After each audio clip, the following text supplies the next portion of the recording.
Well, hello, everybody. Kurt, I see you. Thank you for stopping by early, my friend. Where are you in the world, by the way? I try to, in the future, I'm going to try to get these live streams going at different times to hopefully, accommodate to people who cannot catch them whenever I put them together.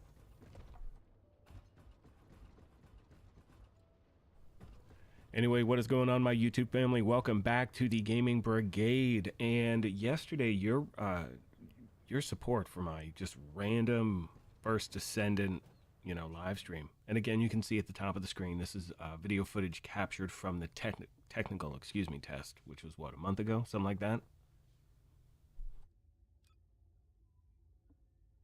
And I say that because I received a few messages, I'm slurring my words. I swear I'm not drinking. I received a few messages asking how am I playing the game. I'm not. This is, as you can see at the top, footage from the final technical test. I should be having a drink though, huh? But I'm not going to. Just water, people. Anyway, if you're just joining in, do me a favor. We're going to let people kind of roll in. Hit that like button really quick. It does help the channel out. And today we're just going to continue what we did yesterday, which is just talk about the game. We have 1 week until launch. One thing I talked about yesterday was, and we've all been down this path 1,000 times before. We're amped up about a game. We see certain things. We like certain things. And for me, this is one of those games where I am really cautiously optimistic about it. Hopefully everything is smooth, Carlos, I see you. What's going on, my friend? Do me a favor. Let me know in the comment section. Shoot me a thumbs up if the audio sounds good compared to the volume of my voice and all that good stuff. So yeah, everybody, fire away with questions. I'll do my best to answer them. There's still a lot of information we're waiting to hear from the game directly, and more importantly, and this is something I've talked about at the channel before, I don't like to speculate. I'd rather wait until the game launches before we go over specific details. We've seen bait and switch things. We've seen a game say one thing and then it launches and it's like, oh no, we're changing it. So we haven't seen that too much at this point in a negative way, but again, I like to be cautious. So welcome everybody. Thank you for stopping by. I appreciate it. Now I'm going to do my best to try to answer your questions as they pop up. You'll see certain, things on the screen where I'm going to be talking about just different statements the game has made, different information we know at this point, things like that. Thank you, Kurt. Glad it sounds good.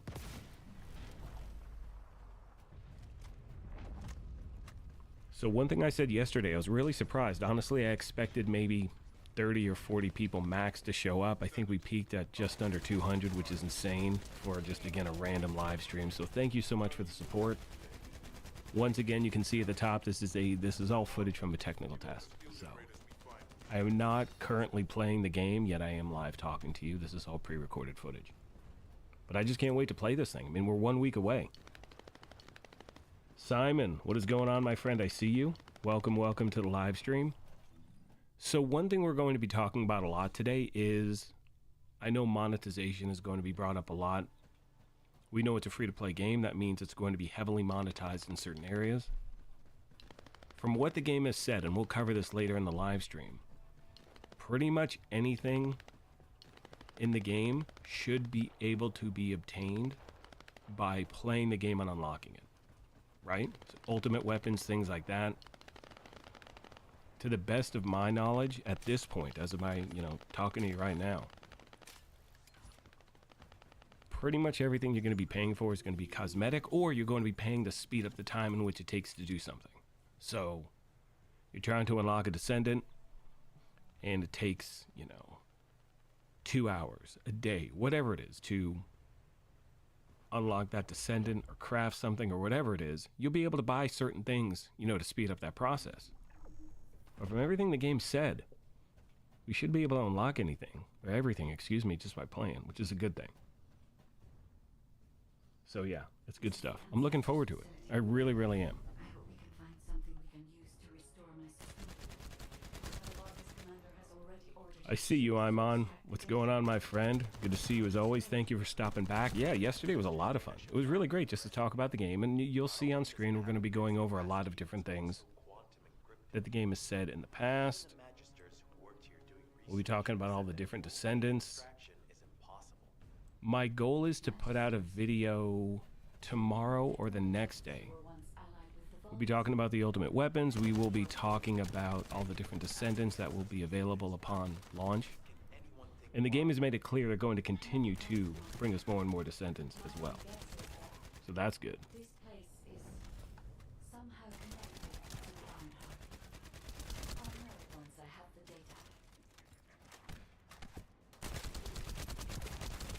That's funny. Me, myself, and I can't wait. And I know that it seems to me like this week is just going slower. It's like like time is moving backwards. You know what I mean? So we're gonna go over a few things today. I'll do my best to get to your questions if I miss them. First of all, if anyone does super chat, something like that, I promise to answer your question. That is not necessary for me to answer your question, but I missed a lot yesterday because I just couldn't keep up, to be honest. But anyone who does that, I will address it as quickly as I can. You can see in the bottom, one question we talked about yesterday, mastery rank, leveling up, all that. So as of my recording this, the maximum mastery rank level is 30. Maximum level for Descendants is 40. Now that's based on the most recent technical test, so I'm sure, I mean, that could be something that changes as we move on, but for right now, again, as of my recording this, this is something that is going to be happening at launch. I mean, these are the numbers that we have at this point. And it seems to be pretty easily obtainable. And again, you'll be able to speed up the process, I assume, by buying stuff, but it won't be, you know, mandatory, which is good. We got people rolling in now. Do me a favor, if you're just tuning in, feel free to hit that subscribe or join button if you want to be kept up to speed on all things First Descendant. And do me a favor, hit that like button really quick if you haven't as yet. I would, yeah, I'd appreciate it. Simon, what's going on? 98K Games, good to see you. 98K says, even if they change stuff, so what? It's a chance to buy things. People need to stop crying over a choice. If you don't like it, don't play it. We're going to touch base on that in a second, 98. Me, myself, and I said hello. Rogue Gold. Yes, Rogue, this is the next level Brooklyn DLC. Everyone who doesn't know, which you probably should, Rogue Gold, content creator for The Division 2, other games as well. Good to see you, buddy. Thanks for stopping by. I'm looking forward to this one. Gotta tell you. So, what 98 was referring to is that there are a lot of people saying, because it's a Nexon game, and we talked about this yesterday, I don't want to rehash all that stuff, but Nexon is known for heavily pushing those microtransactions, and unfortunately in the past, they were guilty of a bait and switch. Buy these caches, you get, you know, there's a certain chance you're going to get the certain item, and it was all BS numbers. It was just crap. And other games have been guilty of that as well. In my opinion, as long as we have the ability, look, if you want to spend money and just spend your money on a helmet or a paint color or whatever, great. But if something's free to play, I want to make sure the content is free to play. I said this yesterday 1,000 times. I'm going to say it again today. They follow the path of Warframe. We are totally good to go. Because I know tons of people that play Warframe non-stop. They haven't spent a penny since that game came out. I know other people that buy a ton of non-stop with Warframe. It's because they want to support the game. So it's having that option. That's what I'm about. All right, what do we got? You said hello to Rogue. All that good stuff. I know, yeah, we do need DLC on a yearly basis for the Division 2. We can only hope, my fellow Descendants and fellow agents that are here. We can only hope. So what were you saying? Kurt is saying, I agree with what you said yesterday in the video. Yeah, I mean, that's the whole thing. You know, if we're having fun in a game, we're going to spend money. I referenced this yesterday, but as a Division 2 player, every season I buy the seasonal reward track because I want to get extra stuff and I want to help support the game. I don't need to buy it. I choose to buy it. And that's something that I like.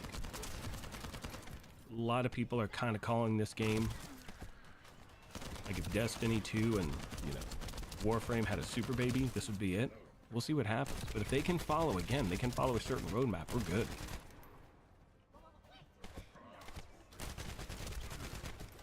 All right, so another question I received yesterday a bunch was, how's leveling up going to work? And you see, it's going to happen naturally as you play the game. To rank up your mastery, you'll need to head to the Prime Hands Terminal in Albion. You'll see a clip of that a little bit later in the video. And that's how you're going to be leveling up. And trust me when I say when this game goes live, I promise to be bringing you, how-to guides, build videos, farming videos, all of that stuff, news as well. But I'm just waiting to play this thing. Like, I can't wait any longer. For those of you just tuning in, you can see at the top it says technical test footage. I'm not currently playing the game live. I want to make that clear. I did yesterday, but I'm very OCD. Because a few people were like, how are you playing? Like, what the f***? I gotta get in there. Sorry, I'm not playing yet. Eric Matthews, what is up, my friend? Yes, you made it to this one. It's called cosmetics to make you look good. That's what I'm saying. Look, hey, if you look, here's the thing. Y'all want to spend $100 on a t-shirt or a hat or a helmet or a paint? Or, I don't care, dude, whatever, go for it. That's great. I just care about the content of the game. If you're paying for something, and if the game says it is free to play, it should be free to play. Not free to play adjacent, you know. You want to spend that money to speed things up, go for it, who cares? But from everything the game has said, we're going to be able to get anything in the game by just naturally playing that. It could take a very long time, but, you know, I don't care. I love these type of games. All right, what do we got? Thank you, Rogue, for stopping by. Appreciate it. Warframe has a market to help with that. That's your fear. Yeah, but again, with Warframe, you know, this is kind of one of those things, you know, Carlos, where it's like, we're just going to, as cliche as it sounds, we got to wait and see what happens. That's the best thing we can do. Best thing is that it's free to play. You jump in, you don't like how it's running, just bail. There's no financial obligation whatsoever, and that's a really good thing. Because we've seen so many times where games have a certain price point, they're supposed to, give you something, and they clearly don't. They just don't deliver on the promise. And because this is free to play, it costs nothing to try it out, you know? And if you want to buy something, you buy something. If you don't, you don't. So that's a good thing. Get back to questions. Raheem, what is going on, my friend? Good afternoon, Raheem, newest member of the brigade. Good to see you, buddy. Do I know if the New Zealand trick will work on Xbox? I don't know when the actual launch time is as yet. Okay, so if there's a universal launch time, then no trick can work. And the trick he's referring to is, who cares? So you can change your location on your Xbox. So your Xbox thinks you're in New Zealand, so you're like, what, 20 hours ahead of the rest of the world? So you can jump into something earlier. No idea if that's going to work or not, because they haven't announced the launch time. So if it's a universal time, that means the launch is going to be whatever, the same for everyone. But if they give a set time at a certain time zone and that's it, then it could work. So we will see, buddy. I'll let you know. Well, yeah, as soon as they pass along information, I hope they would put out a tweet or a message today talking about stuff, but we have not heard anything as yet. All right, going back to leveling up. You can see at the very bottom, you level up your Descendant as you complete missions and quests and defeat enemies and bosses. Typical, you know, standard operating procedure. You're going to get more shield capacity, higher XP, all that good stuff. Skills, more efficient, do more damage, all of that. And I will do my best to continue to get to your questions. Do me a favor if you're just tuning in. Hit that like button really quick. It does help the channel out. 57 viewers, 25 likes. Let's try to up that like button if you can. It does help. And again, yesterday, I mean, I was really humbled by the support y'all showed. It was crazy. You know, I expected, it was an unplanned, unadvertised, whatever you want to call it, live stream. I actually think it's the best live stream I've ever had at this channel. I don't do these too often. I think this is my 22nd or 23rd one in like 4 years. But yesterday's live stream already surpassed any other live stream I ever did. So y'all are awesome. Thank you. All right, here we go. Let's see what else we got. Said hello to Raheem. Raheem is saying I was having some issues with Ubisoft Plus in the Division 2, but it's great to be here. Yeah, I don't know what's... Honestly, I logged in this morning, jumped into the apparel event, put out a video in regard to farming, and that's kind of it right now. I'll play a little bit later. I'll do, you know, I'm sure a build video, stuff like that, but...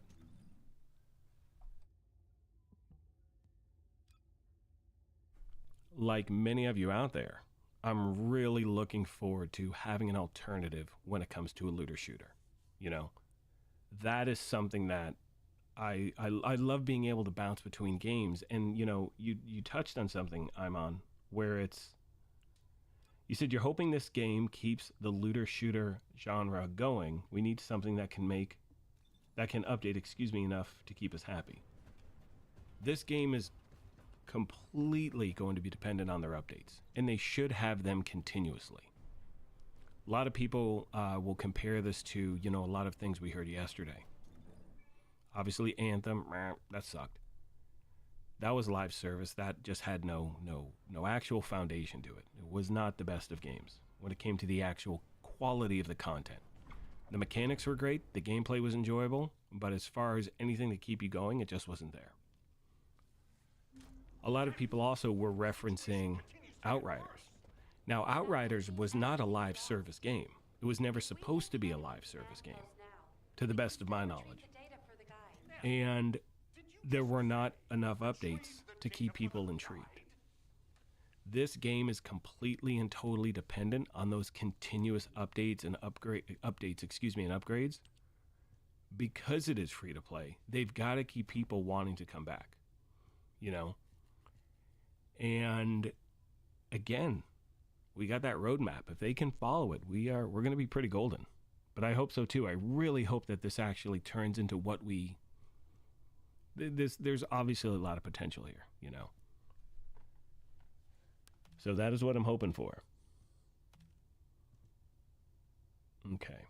So we were talking about classes the other day, and as of launch, I think we have 1, 2, 3, 4, 5, 6, 7, 8, 9, 10, 14 Descendants. We have Lepic, Ajax, Viessa, Jaber, who's a healer, Sharon, Glay, Blair, Bunny. Everyone's going to be running Bunny. We already know that. I'm going to be running Ajax. And let me know in the comment section, who are you running day one? I know already I'm running Ajax. It's just, that's first Descendant without a doubt. We also have Freynia, Valby, Kyle, and then they introduced a few other ones. These were not in the technical test. There's Asimo, Enzo, who I believe is the other healer. Lepic's the healer, right? I think Lepic's the other healer. And we have Eugen. So I think, what did I say, 14? I think it's 14. And there are going to be others at launch. And then there are a few ultimate versions of... What is it? Ultimate Lepic, Ajax, Bunny. Who else? I can't remember who else. But anyway, they're going to be ultimate versions as well. And one question was, are you going to be able to unlock the ultimate versions just by playing the game? And I believe the answer is yes. And the reason why you hear, like, kind of talking in, well, we'll see, despite what the game has said. Look, like all of you out there, we've seen the bait and switch. And Nexon does not have the best reputation when it comes to keeping their word on things. So I'm waiting until the game comes out.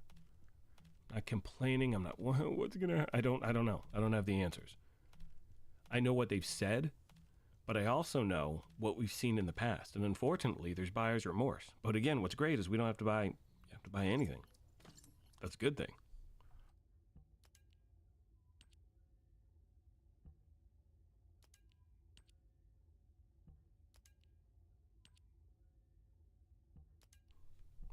So the reason why I'm so, let's just wait and see is because I look, they've continued to make some amazing improvements between the first beta and where the final technical test was. It's also important to mention that all those changes were based on player feedback. So what they introduced and changed into the game were things that we actually wanted to see. It wasn't some random, like, guess what, we're going to do this now. And everyone's thinking, no one asked for that. Like, these were things we wanted to see, which is great. From the smoothness of the gameplay. Most recently, they had this issue with paints. And I talked about this yesterday, and if you missed it, I'll go over it now. And if you didn't, you're going to hear it again. Where the paint system was totally jacked up. So, for instance, if you wanted to, you know, customization, how your Descendant is going to look is going to be a big thing in the game. And that's where their biggest selling points are going to be. And this is where the whole, oh, shoot, it's Nexon thing comes into play. They had this RNG system set up where, let's say you want, you know, this just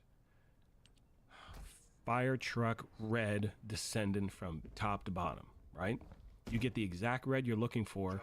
If this RNG, you know, generator, you get the red you're looking for, but it's for your helmet. That red can only be used on your helmet. You cannot use that on the rest of your Descendant. Not only that, let's say if you get another helmet you want to equip instead of that, you need to then hopefully RNG your way into getting another one of that exact same color. They've now pulled that jacked up system out of the game. I don't know how it's going to work upon launch, but they seem to be listening. And again, I say this cautiously optimistic. That's why I'm not like, yeah, it's going to be great. It sucks. We've all been burned before, but from what they've shown so far, I'm looking forward to it. The gameplay is not in question. I'm not worried about the gameplay. The gameplay is great. It's what else is around the gameplay. That is my only concern. Jay Morales, good to see you, my friend, says day one, more likely Biesa, then move to Bunny and Frenya. Yeah, I think, I don't know why, I'm just completely locked in on Jax. Because I think it's going to be like, you can go, just nice balance between tank and damage, you know? That's kind of my game style. But they talk about the importance of having different Descendants at your disposal, which I definitely want to do. So unlocking the Descendants is going to be a huge, huge important factor when we start the game off. 1000%. Because, you know, in different looter shooters, and we can talk about the Division 2, you can have your different builds, a support build, this, that, whatever. Each Descendant is going to specialize. You know, they're going to have their ultimate weapons that are going to, you know, really play off their skills and things like that. So when it's all synergized, it's going to be lights out. So you're definitely going to want to have a lot of Descendants, and obviously once the game goes live, I'll be bringing you those how-to guides on making those and all that good stuff too. Do me a favor, everyone, if you're just tuning in, hit that like button really quick. It does help out. I appreciate your stopping by. And any questions you have, drop them in the comment section down below. I will do my best to get to them.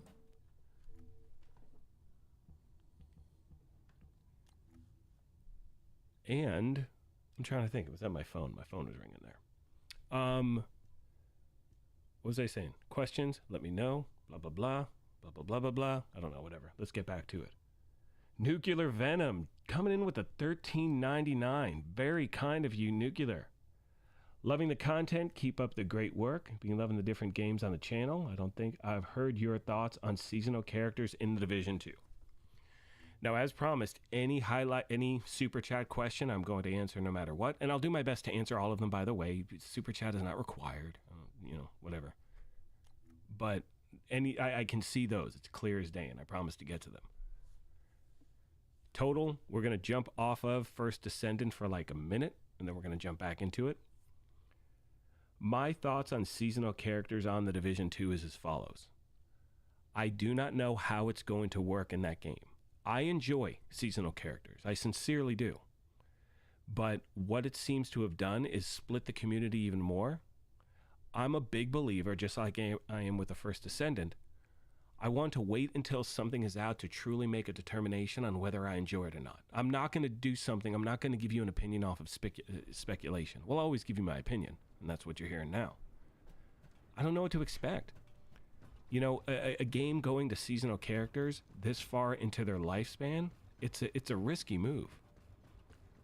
I think people are going to enjoy it more than they think, but I think that gamers need to have that choice. Now, in my opinion, when it comes to these seasonal characters, right now we know the intermission period, as they call it, is 2 weeks, where you can do all of the seasonal content with your main character. They need to make that at least a month, in my opinion. You need to have at least 30 days of having access to the season with your regular character. You jump in on the season, you start doing the weekly stuff, you're building up your seasonal character, that's great. You need 30 days to be able to really enjoy it, because remember, then another season comes in and you're repeating the whole process. That's my thoughts, but again, to be clear, as we get closer to launch, we'll see how the game responds, and we'll have to go from there. This can be good for the franchise if they do it right. Just my thoughts. Hopefully that answers. Hopefully that gives you the answer you're looking for, my friend. Okay, back to the first Descendant. D's, I'm not repeating that name. What's up, nuts? New sub here. I'm curious, how long do you think it will take to max out mastery? What would you have to do? What would be the most grindy part of it? Love to be able to complete it all. So I talked about this briefly earlier, and what you're seeing at the bottom of the screen, and you'll see these things again, just different questions, answers, to questions people were asking. I don't know exactly how grindy it's going to be honest with you. At this point, I'm not sure how long it's going to take you to get to that top mastery rank. I know when I was focused on certain Descendants in the beta, it seems you can level up pretty damn quick, depending on what you're doing in the game. Now, with this game, you complete the entire story arc on normal difficulty, which is the only difficulty you have access to when you first jump into the game. And then, once you've done that, you can unlock hard difficulty, which will equate to more XP, better loot, all of those things. So, as far as an actual timeline, I don't know how long, like as far as like it's going to take you 3 hours, 5 hours, 10 hours, 12. I don't have that answer for you yet, because it's going to be dependent on how you're playing the game. But what I can promise you is, as soon as this game comes out, I will be showing you the most efficient ways to level up that, max mastery, leveling up your weapons, your gear, your Descendant, all of that stuff. So once I have those answers, I promise to bring them to you. Really quick, as you can see at the top, this is not special access at all. This is footage from the technical test. So that's all you're seeing on screen right now. This is pre-recorded footage. I'm live right now answering your questions. None of what you're seeing I am playing at the moment. This is from the final technical test, which is what, a month ago, whatever it was.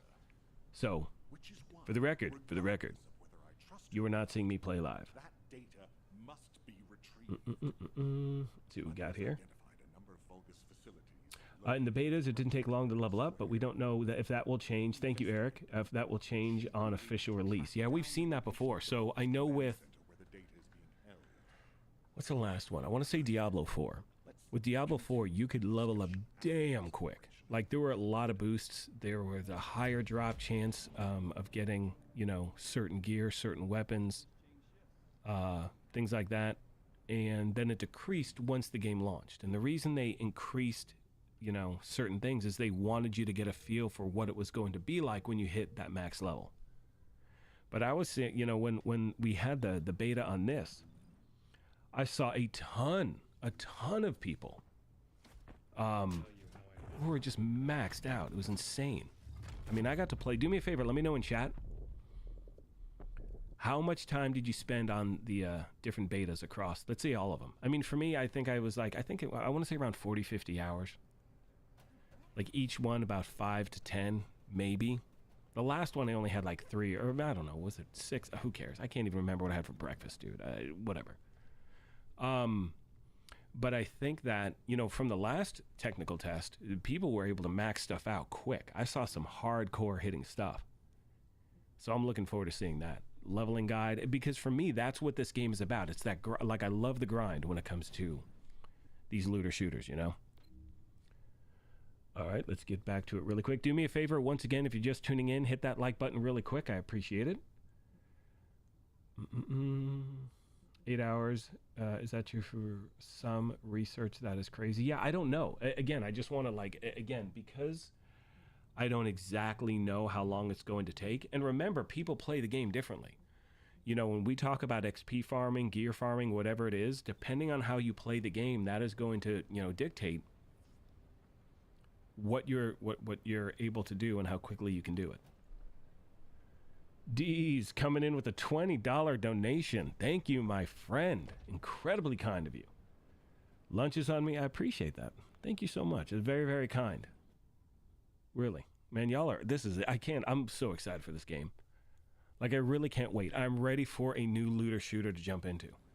And I think one thing we struggle on, and do me a favor, in the comment section down below, or in the comment section, shoot me a thumbs up if you are here and you are, if you played The Division, whether you have played it in the past or you're currently playing it now.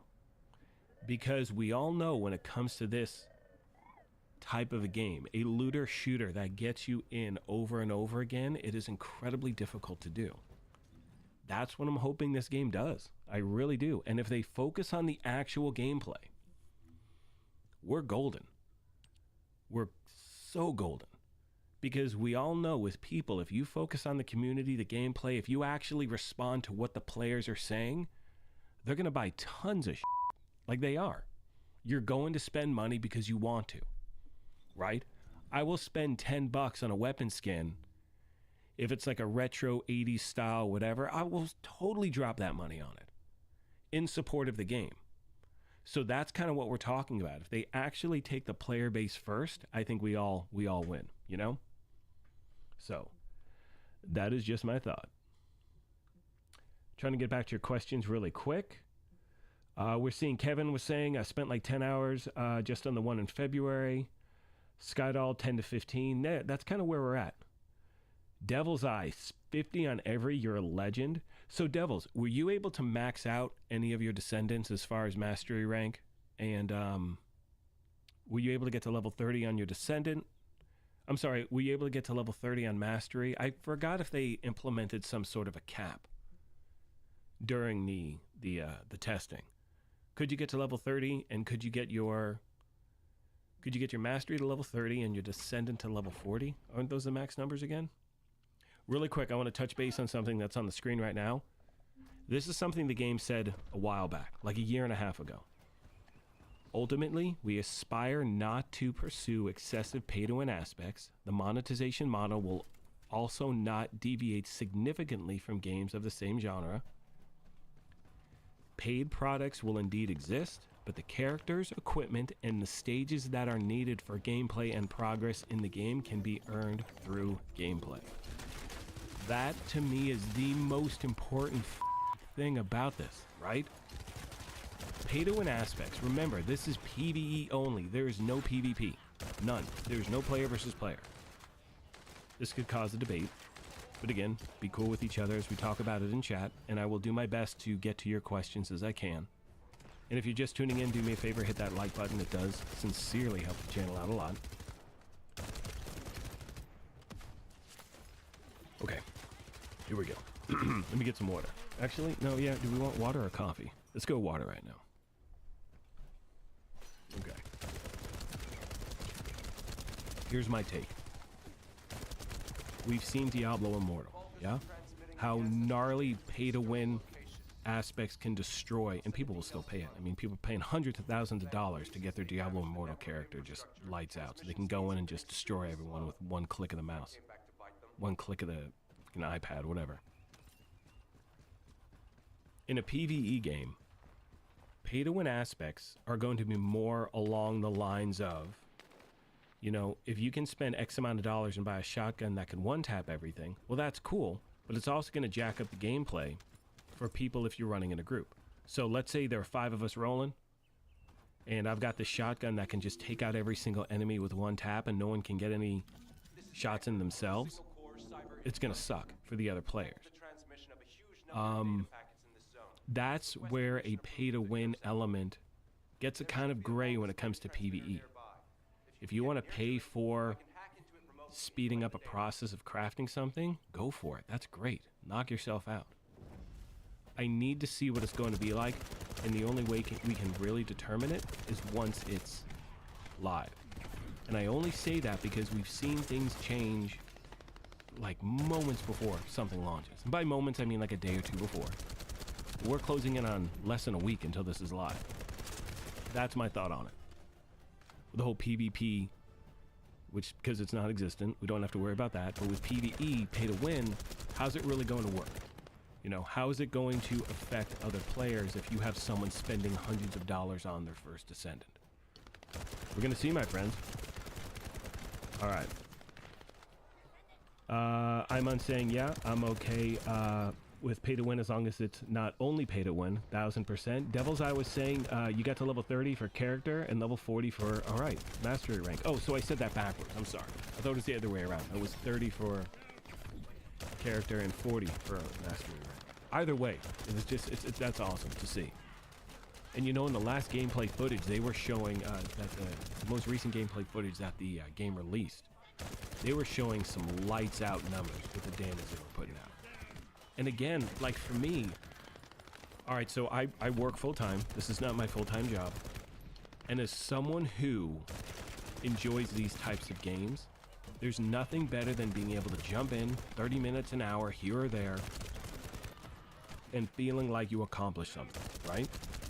So if you can jump in as someone who has not spent any money, get what you're looking for to craft and level something up and just continue like that, that makes the game fresh and enjoyable. You know, to be able to feel like, oh, what's the point of playing if I'm not going to be spending tons of money? What's the point of playing if I'm not going to be able to, you know, devote 4 hours a day to a game just to have some sort of an impact? And remember, when it comes to this, you can play as a solo player as well.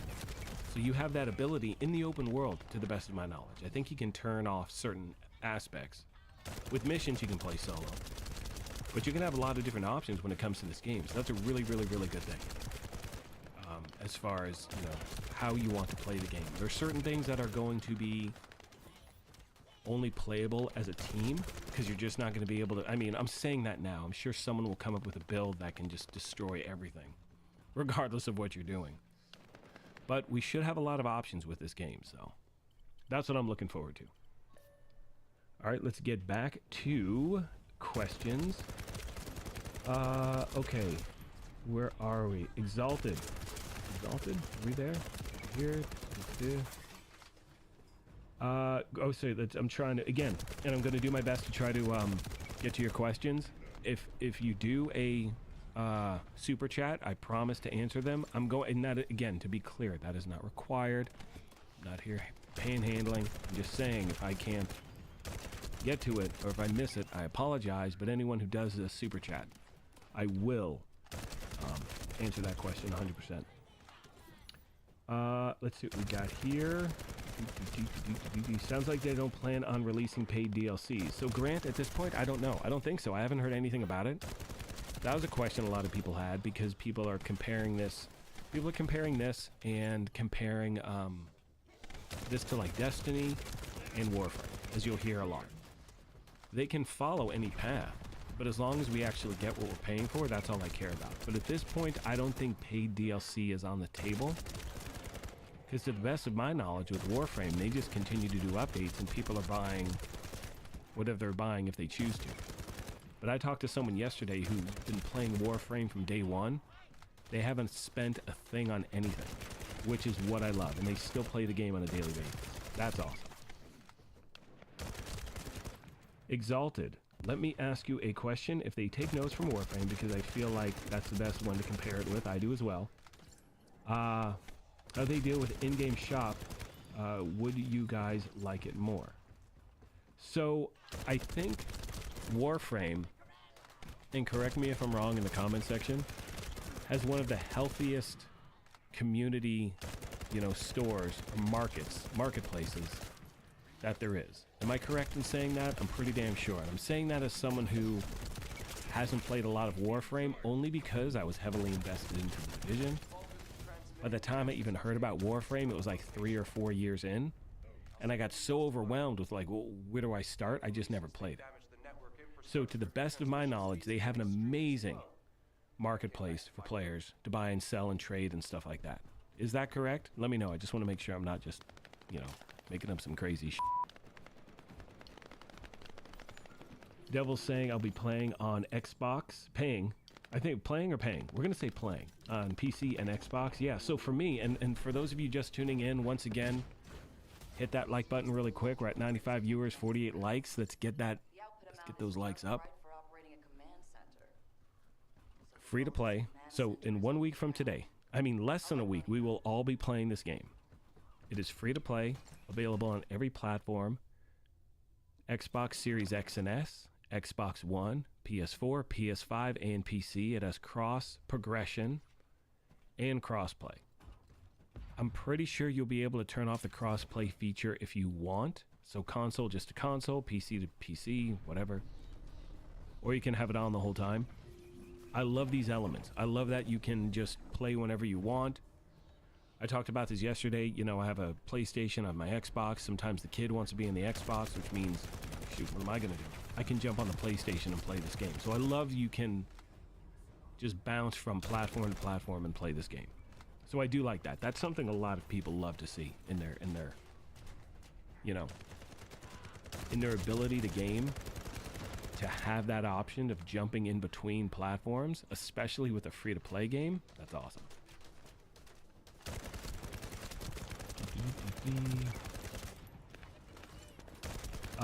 You're not familiar with that? Has a game had an overpowered weapon item that was hidden behind a paywall? So what I've seen is, you know, basically with like Diablo Immortal is the most, I don't even know, I don't even know what term to use. But basically you can just buy OP stuff and level up your character to a point where you can decimate other players. And that's the only thing that freaks me out about, you know, the whole pay-to-win element. As long as what you're purchasing here in this game, and again, this is all in theory. I don't know when it launches. I know what they've said. When it launches, then we can be, you know, just huge sigh of relief. I don't want to see, you know, people being able to buy something that can ruin gameplay for other people, if that makes sense. Look, if I can spend $20 and buy a weapon, I don't care. And if that's it, has a talent that just blows whatever, who cares, blows everything up, whatever it is.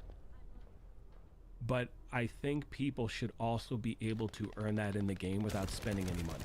Maybe that takes you 2 weeks to do. Okay, that's fine, but you can get it. Do you know what I mean? I don't know. Am I making sense? Am I just talking crazy here? But yeah, we'll see what happens. But yeah, no, there have been certain games where, and again, Diablo Immortal is the, you know, pinnacle of just shady market. It just, I mean, they let you know what's going on, but anyway, whatever. We're not going to go down that rabbit hole. Yes, I cannot wait. Goof Proof. What's up? Can't wait to play this as well.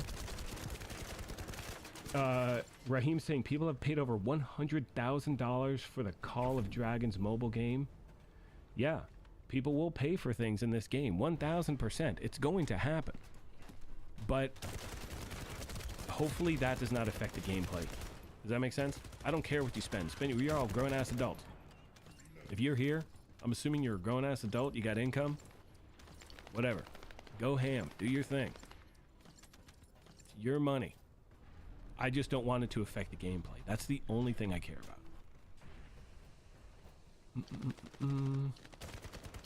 Yeah, Destiny is not free to play. Very true. It's like free to play adjacent, meaning you can kind of jump in and get going, but then you got to buy those DLCs in order to really, really enjoy it. All right, let's keep scrolling down. Give me a second. Doing my best to get here. Auto loot. Yes. You know what, Eric? That's a good thing. So I brushed over something. Someone made a comment earlier. Keto Ray, what's going on? I see you. Is it auto loot or do you get a chance to inspect the drop first? So you're just going to be scooping everything up. Now, inventory management is going to be incredibly important in this game. As you level up, I believe you can also hold more items as well. There were times in the final technical test where I was just so overburdened by loot so incredibly quickly. I was like, I can't pick up anything more, and in the middle of something. You don't want to lose out on anything.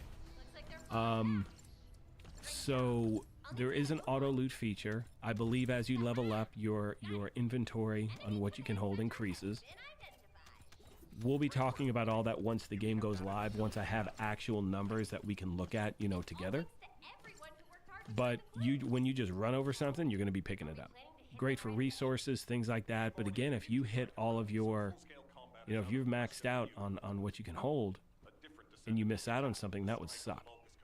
Someone had mentioned in a previous video in the comment section, they should have something implemented where if you hit your, you know, max in your middle of a mission, you're doing whatever, anything you don't pick up is automatically put into your stash. That would be a great thing. I don't know if that's something they can implement or they have or they will, but once I have that info, I'll let you know. Exalted coming in with a 99. Thank you for the $1 donation, my friend. Appreciate it. Thank you so much. It's very kind of you. Kevin is saying, I started Warframe like a year after release, and most you spent $5 a year. The player training is the best in the genre. That's what I'm talking about. Okay, good. I thought I was accurate in that, but again, I don't want to speculate. You know how I roll here at the channel. I don't want to be like, yeah, everything's great, and then I have no idea what I'm talking about. Okay, good. I learned early on, back in my day, you know, you can't cover a game at a channel if you're a tourist. And what I mean by that is, I can do a random video here and there on something, but you cannot cover a game full time unless you really know what you're talking about. And one of the reasons why I never covered Warframe is because by the time I discovered it, it was so far into its lifespan, I had no idea. I couldn't even begin to tell you what to do, how to do it, stuff like that. That for me is this exciting, you know, what's exciting for me about this game is that this is new IP. It should be a lot of fun. We're all jumping in on the ground level. And the reason why so many people continue to reference Warframe is because they have so many great elements for a free-to-play game that has kept them alive for this long. You know, that to me is the most important thing. They see what can work. Focus on the gameplay, focus on the community, they will make their money. Because if you do that first, people will want to spend. Let me know if you agree. Shoot me a thumbs up if you agree on that. Let's get back to it. Once again, 63 likes, 115 viewers. This is insane. Y'all are awesome. Do me a favor. Let's try to get to, where are we sitting on the live stream? 45 minutes in? Let's try to get to 100 likes before an hour. If you have not done so as yet, do me a favor. Hit that like button. Hit that sub or join button as well. Do appreciate it. All right, let's keep on rolling. Exalted, whoa, Exalted with the 199. Thank you. Again, well, look at you. That's very kind of you. I really appreciate it, everyone. Thank you so much. Yeah, I'm on Diablo Immortal. Yeah, it's brutal.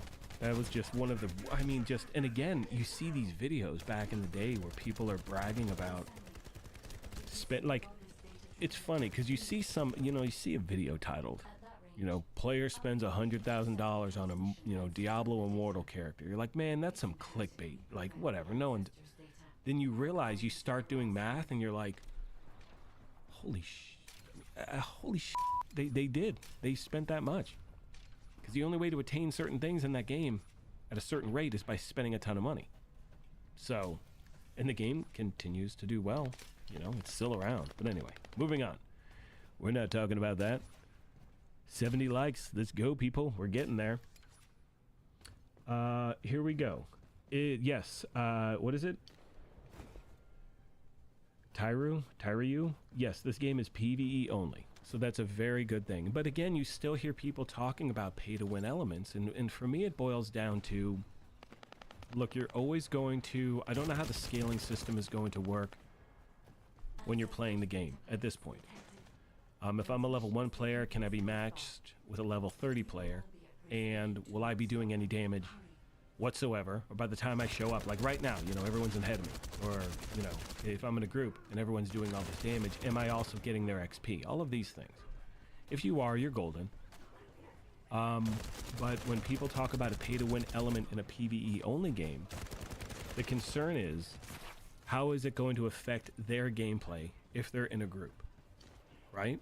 That's the only thing we may have to, that's the only major obstacle that I'm concerned about, is how is it, you know, because there is a matchmaking system. how is that going to affect players that just use matchmaking to jump in? You know what I mean? So we'll see what happens. But there is matchmaking. You can play solo as well. Have your dedicated group. A lot of people were asking about clans. I hope they implement something like that because a lot of people are talking about it.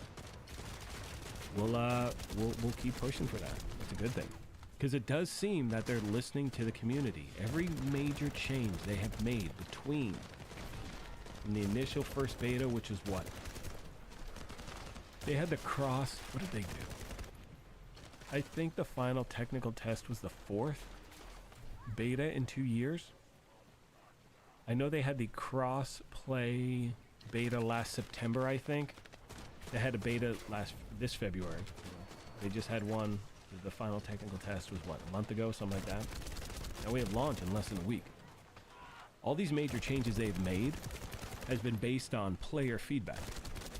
It's not like everyone's asking for, hey, you know, I mean, a great example are certain, you know, gameplay mechanics where you're vaulting. It was really choppy at the beginning. Players are like, this does not feel smooth. This is not good. They changed it. That's fantastic. The gameplay is really fluid. Certain paint mechanics from the last technical test. People are like, you know, this is awful. Like, this is Nexon, this is what you're known for. This is some shady practicing. You need to change it. And they're like, okay, we'll change it. Now, I don't know exactly how they changed it, meaning they improved it. You know me, I wait until we get to launch and then I make that, you know, I'll be talking about all that stuff. But these major things have been based on player feedback. It's not like we're asking for, you know, up and they're giving us down. We're asking for left. Oh, no, here's right. We're like, what are you thinking? What's going on here? So enough people have gotten their attention with certain things to make them implement changes that the community wants to see. That is why I'm cautiously optimistic about the game. I'm not sold. My goal is to spend no money whatsoever on this thing unless I choose to. That is my ultimate goal with this game. All right, let's get back to it really quick. Try to scroll down. Once again, thank you, Exalted. Very kind of you. Here we go. Give me a second. I'm trying to play catch up. Y'all are crazy. This is amazing. Oh, man. I'm trying to do it. Yeah, I'm trying to... Where were we last on chat? I don't even know. I cannot keep up with y'all. This is amazing. Thank you all so much. Sincerely, I cannot tell you how much this means. This is crazy. All right, we're going to have to try to scroll down towards the bottom. Real quick. Oh, Texas Instrument? What? Oh, yeah. There you go. Look at this. Raheem. What, did I see something about a Commodore somewhere? Yeah. Old school gamers. Love it, baby. All right. Here we go. Yep. Old heads still get... We grew up with gaming. Like, we were at that pinnacle. That, man, I got it. Oh. Yeah. Never mind. We're going to save that for another stream. We'll have an old school gamer stream. Yeah, Grant, I hope they do implement a clan guild system as well. That'd be sick. I'd love to see that 100%. 100%. Let's see what we got here. Beep, beep, beep, boop, boop, boop, beep. Yeah, I'd like that. Here we go. Let's keep scrolling down. Said with Kevin. Ray, what's going on? Atari, Commodore, and so on. Right on, Ray. Old school, baby. I love it. Let's keep this thing going. 100%. YOLO vibes. What is up, my friend? Yeah. Used to be the same way. I'll be honest, I've dumped several hundreds of dollars in that game when I was playing it, but that's fine. Like, look, if you want to do that, it should be, again, a choice, not a, you know, it shouldn't be mandatory. You know, your enjoyment shouldn't come from, oh man, if I want to really get the best weapon in the game, I need to spend this much money. That's what I don't agree with in any way, shape, or form, right? Just the power of the weapon, things like that. If you can buy it, cool, but give me the option to earn it as well. You know what I mean? So anyway, moving on. Thomas, welcome to the brigade. Thank you, my friend. I'm sorry, everyone. I'm trying my best to keep up. Y'all are so fantastic. This is insane. Like, lights out insane. Well, what do we got? 84 likes. We have 5 minutes to get 15 likes. If you're just joining in, do me a favor, hit that like button really quick. It really, really does help the channel out. I'll probably be chatting for another hour and a half. So we're going to take some time today. But anyway, Thomas, welcome to the brigade. Thank you so much for your incredible support. I appreciate you. Thank you, thank you. You know I appreciate all of you. That's not just, I'm just saying, Thomas, thank you. Anyway, moving on. All right, what do we got? Yeah, so when we're talking about builds, this was a topic that came up a lot yesterday. And if you know any specific information, I've been trying to get details, and I didn't get as much gameplay footage in the final test that I wanted. But to the best of my knowledge, when it comes to items, weapons, gear, things like that, when you find that perfect weapon, I believe you can customize it any way you want. So an example I can give you, let's say if you're playing the Division 2, you get a certain SMG. It has that core attribute, it has 2 minor ones. And you have to make the decision, which one do you want to switch, right? And if it's not the combination you want, you have to continue to farm to get the exact one. I believe in this game, you can customize a weapon multiple times any way you want. And that to me is an awesome feature. Now, a lot of people think, well, does that mean that once you get a certain weapon, there's no point in farming? It's the opposite, because you're going to continuously get new weapons and new things you want to level up.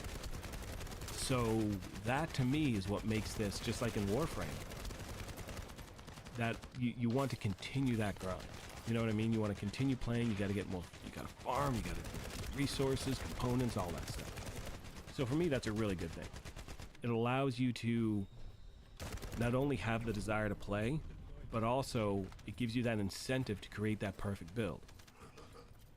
Once you're at max level, that's when, in my opinion, that's when the grind really starts. So I think what we're going to see is a lot of people initially when they're playing, jumping in, wanting to level up their Descendant fast, wanting to get those ultimate weapons, maxing out those ultimate weapons, and that's going to take some time.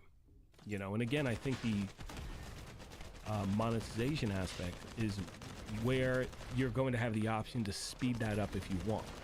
But I do not think that's going to be mandatory. And we'll see what happens when it launches. But for me, this is the kind of stuff I love.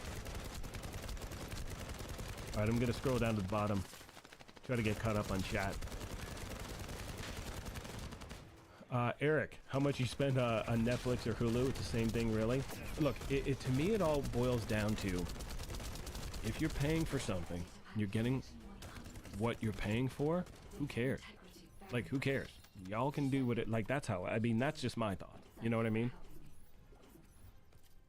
Is it relative to your enjoyment? Is what you're spending relative to the enjoyment you're getting from something? That's all that matters. Everything else, who gives a shit, right? Doesn't matter. All that stuff doesn't matter. Spend your money how you want to spend your money. Are you getting what you're paying for? That's all that people should really be focused on, in my thoughts. So one thing I want to touch base on really quick is farming. And, if you are a fan of this channel, I cover the Division, cover farming guides, builds, things like that. But when it comes to farming, we all know that you can get burnt out very easily trying to do something a certain way to get a certain item. What's great about the First Descendant is that no mission or zone is going to have a set item that is always there no matter what. It is going to completely change. Now, I don't know how often those, how the schedule, the rotation, if you will, is going to work. But what I do know is that, let's say, for instance, you're trying to get certain components for something, and it's only on a certain mission, or it's only in a certain void intercept battle. That means you got to farm the same mission, same battle, over and over and over and over and over again. You're going to lose your mind. But the fact that they have this rotating, and it's, think about it in a way, it's kind of like targeted loot on the open world map in the Division. If you are wanting to farm for assault rifles, and it's in this area of the map, you can farm there on that day. Now, we all know when it comes to targeted loot, people hit countdown, summit, whatever, because you can choose your targeted loot. But I really like the fact that they're doing this loot system, components, things like that on that rotating schedule, because it's going to make the gameplay fresh. And remember, as we talked about before, when it comes to these Descendants, because you're going to have so many different ways to play the game, if you want to be support, if you want to be DPS, if you want to be a tank, if you want to be skill, if you want to have a hybrid build, Each area you are in is going to have an impact on how you may want to play the game. And that to me is that has a huge impact on replayability. At least that's my thought. Let me know what you think as well, my friends. Going back to chat really quick, said hello to YOLO Vibes again. Julem947, love your view of gaming. Thank you. My spirit, thank you. That is very kind. That's what I try to do here. You know, it's just a really just chill, relaxed environment. It's you know, I started the channel just over 4 years ago. Really primarily only covered the Division 2 here. A few other games as well. The only other game I was really locked into... Oh, and we hit 105 likes. Y'all are awesome. Thank you. The only other game I was really locked into as far as covering here on a regular basis was Tiny Tina's Wonderlands. I loved the story. I loved the gameplay. I loved the mechanics. When it came to the end game and when it came to their first DLC, it was just horrific. It was terrible, and it just killed the game, which sucks. And I can't cover or play anything here that I don't actually enjoy. That's why I keep, again, using the term, I mean, I'm hyped for this game, don't get me wrong. But again, it's like, okay, hey, I was hyped for Outriders. Whoops. My bad. I was hyped for, this is way before the channel, but I was hyped for Anthem. Once again. So we've had that, we've been burned before. So that's why people are like, okay, let's see what happens. But so far, live service, free to play, enjoyable game. It's getting me kind of amped. You know what I mean? I'm looking forward to it. I really, really am. All right, let's get back to chat really good. But again, thank you. Yeah, the whole point is just to create... Oh, so I got off topic there. Or I didn't get off topic, but I got sidetracked. Thank you for the compliment or the comment about, you know, the energy and the vibe. And that's all I really want to do here at the channel. Let you know what's going on in games that I play, that I cover. Always give you a fair and honest assessment of what's going on. Both sides, good, bad, I don't care. Look, no game pays me to talk about their game. I pay just like all of you out there for games. If I get a game for free, I will tell you. Clearly this game is for free, so I don't have to mention that because we all get it for free. But it's something where this community is why I've put this channel together, and y'all have helped me build it. Just toxic-free gaming community, people working together, helping each other out. So we have hopefully a really good future with this game. So, all right, let's get back to chat. Where are we at? Memphis. What's up, kid? Good to see you. Operator Hulk. I can't wait for this on the Series X. We'll be able to pre-install. I'm sorry. Let's slow down. Let's relax. Let's take a breath, everybody. Okay. Can't wait for this on the Series X. Will it be able to pre-install so we can play straight away? Now, I had hoped by this point... Let me check my phone really quick. Okay, what do we got? I forgot to post that I'm live. Whoops. Okay, let's do that really quick. It's a little delayed, but oh well. Sorry, everybody. Cancel, post, whoops. Like an hour into the stream, I'm like, hey everyone, I'm live. Oh well. You get behind the scenes. Alright, so let's see if the game has put out any information as yet. I don't think they have. But I want to make sure. I don't think they've given us anything recent besides that. I mean, look, like all of you out there, it's that constant... You know, I'm like, yeah, the last tweet they put out was 3 days ago about wish listing the game. Once we do get that information on preloads and all that those other details, I'll let you know right away. 100%. All right, let's get back to it really quick. Where are we? So we had Thomas once again. Thank you so much joining the brigade. YOLO Vibes, thank you for joining the brigade. Holy hell, y'all are crazy. I'm trying to scroll down, everyone. I'm doing my best. Nuclear Venom. Whoa. Wait, hang on. Let's load it. Nuclear Venom with a $13.99 super chat. Thank you, Nuclear. Holy hell, y'all are crazy. Another Division 2 question. Since the devs removed tiers and unlocked WONI for all players, do you think Div 2 is going free to play or making Brooklyn... Okay, no. Division 2 is not going free to play at all. There are certain things that are locked for players. Even though they can get to level 40 in DC, there are certain things that are still locked for those players. They cannot do any missions in DC, excuse me, in New York. They will not have access to the skills that you earn from completing legacy manhunt missions in New York. So there's a lot locked behind that still. It is also, when the DLC launches, they're going to have to buy a DLC, right? I think we all are, probably. I mean, I don't know if there's, I'm assuming with the Brooklyn DLC next year, there's going to be a price point, but I can guarantee you, you're not going to have access to certain things unless you're paying for them. So for the record, people who are at level 30 in DC and can get to level 40 do not have access to the New York map. That may come into play as the season progresses, you know, when Seasons 2.0 drop.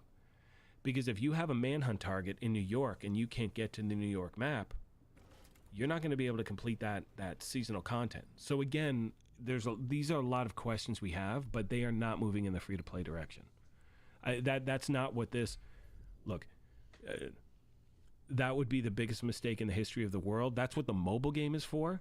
That's what they tried to do with Heartland. We saw how all of that stuff has worked out. I don't know what's going on with the mobile game, but as far as the Division franchise itself, the Division 2, the future of that, and the Division 3, I cannot see them making that move at all.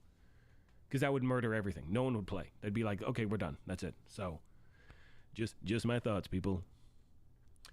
Okay, here we go. Let's get back to it. Yeah, and I'm glad, by the way, to answer any of those questions. I'm trying to keep up. So again, Nuclear Venom, thank you for that.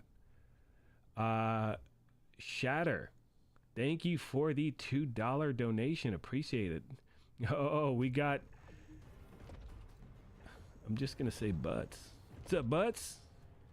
Thank you for the $2 donation. Glad you made it finally. Really appreciate your support, and keep in mind, everyone, I do my best. Like, I remember all these names, people showing up, stuff like that. So thank you for this. It's incredible, like, sincerely.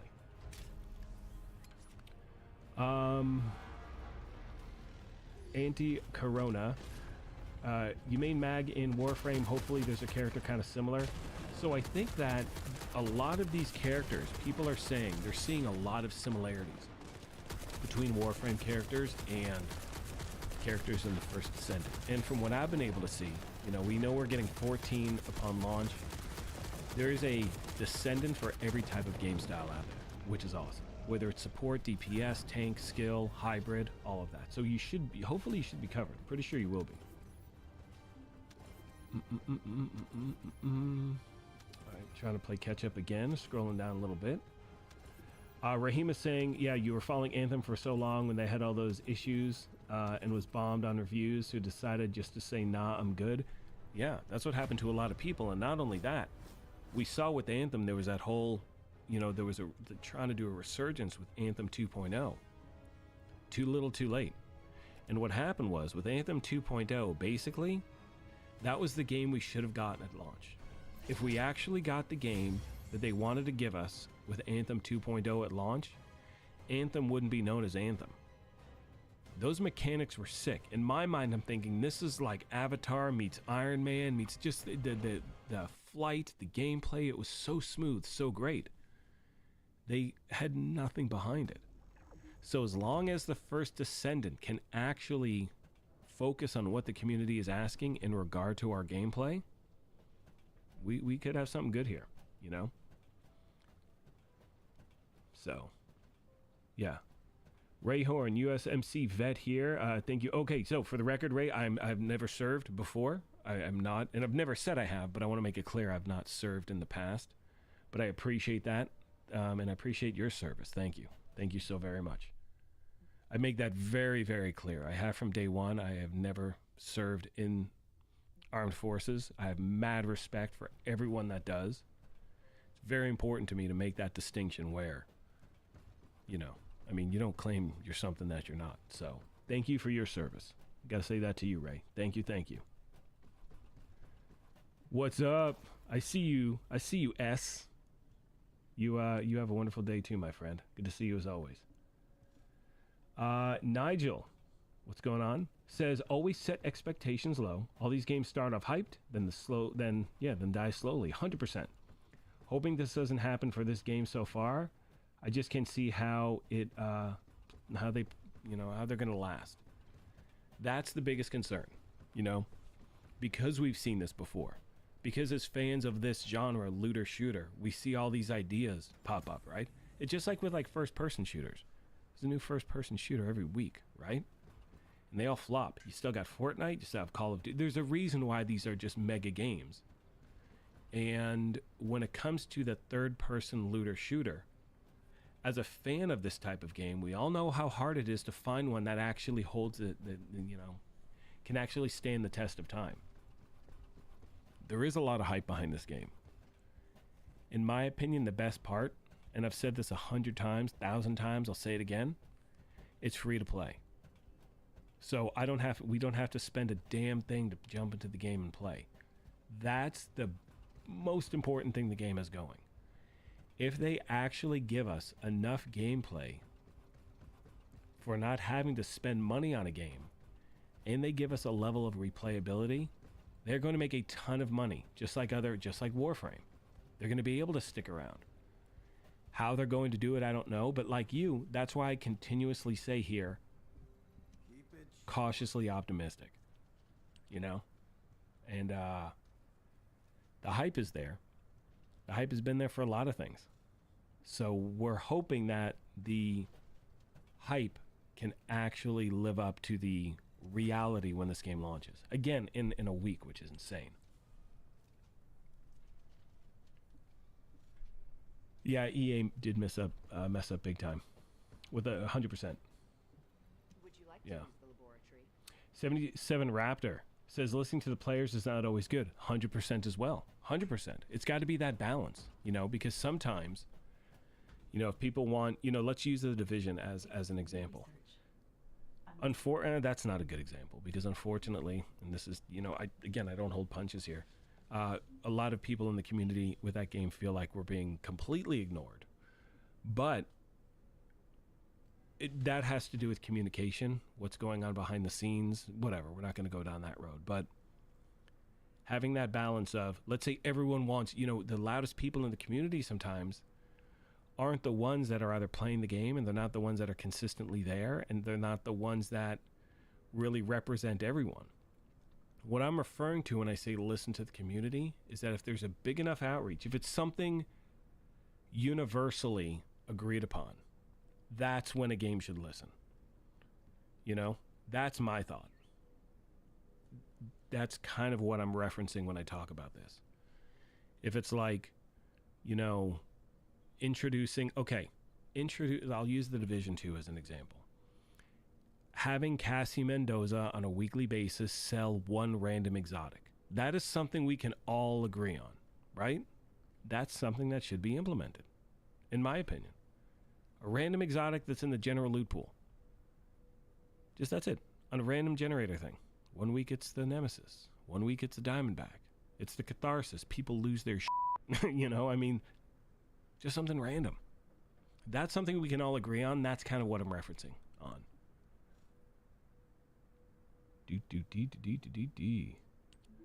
All right, let's get back to it. Soldier Boy, flying in Anthem is just the best, except the cooldown. Yeah, I forgot about that. You were in the Army, Special Forces, brothers in the Air Force, Network Intelligence. Still fighting the fight, Soldier Boy. I appreciate you. Thank you. Thank you so very much. It's a different level of human being that can do that. So I sincerely thank you for your service. Continued, past, present, future, all of that. So thank you so much. I mean that.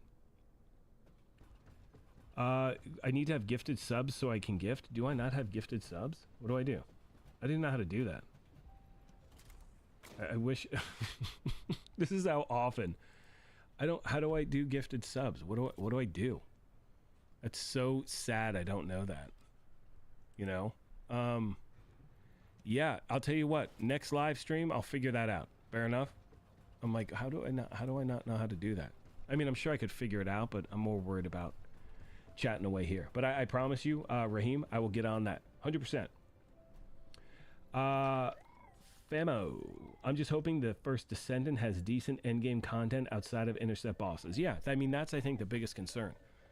I want to see a balance of endgame and as a solo and as someone who plays in a group. You know, I would love to have that balance, because there's sometimes you just want to just roll out on your own, and we know that you'll be able to do that with a lot of things in the game. But I also want to make sure, as in group play, you have that feeling of you're able to do multiple things, and that it's not, man, I'm only going to get this by playing this, so I'm just going to have to do this loop over and over, because that's what kills a game.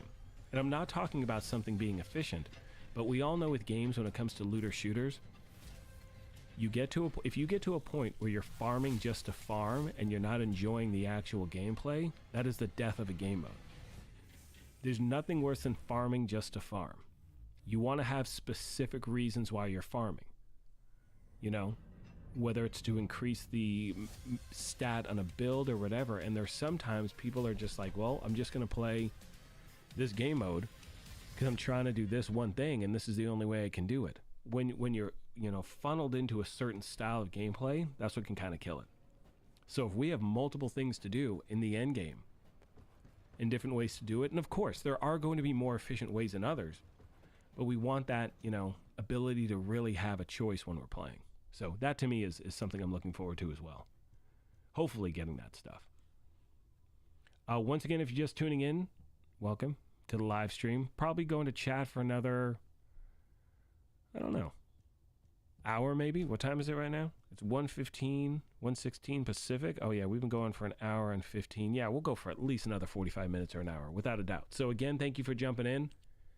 146 people in here. Do me a favor, if you're just jumping in and you haven't hit that like button as yet, do me a favor, hit that. It does help the channel out. I appreciate it. All right, let's keep. I'm trying to play catch up on questions really quick. Ray is saying Freya is going to be the one you're playing with ASAP. Yeah, I think a lot of people are leaning towards Freya, Bunny, Ajax. Those have kind of been the big ticket Descendants, where you just hear a lot of people are leaning towards that. Glay is another one. Sharon is another one. So there's going to be a lot.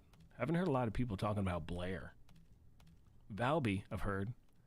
And I'm looking forward to seeing what is it, Asimo, Enzo, and what is it, Eugen. Those are the three we never had access to during any of the testing, but that will be available in day one. We'll be able to unlock them. And of course, once this game goes live, I will continue to I'll bring you how to unlock every Descendant. How to do all that stuff. So it's going to be good. Exalted, you're back. I see you. Kurt, I'm hyped as well, my friend. I'm trying to play catch up on chat really quick. We said once again thank you, and again all your super chats like Venom, Shatter, Butts. Thank you all so much, and it's incredibly kind. And to the new members, welcome to the brigade. That is very, very, very kind of you to join in. Appreciate it. Really does help support the channel. This game can learn from all of the past looter shooters out there. You'd hope so, Exalted, right? But unfortunately, as consumers and people who love this game style, we see that same pattern over and over again, and I think that's what kind of makes people crazy. It's like, why are they not just we're letting you know what people are into when it comes to this style of game? So we'll see what happens. But again, I am optimistic about the game. Yes, I'm on. You can trade in this game. So or can you? I shouldn't say that. Hang on. I want to take a step back. I know Warframe has one of the best in-game marketplaces for players that there is. And actually, let's check something really quick. Let me see if I can find your answer. Hang on, I'll be back in 1 second.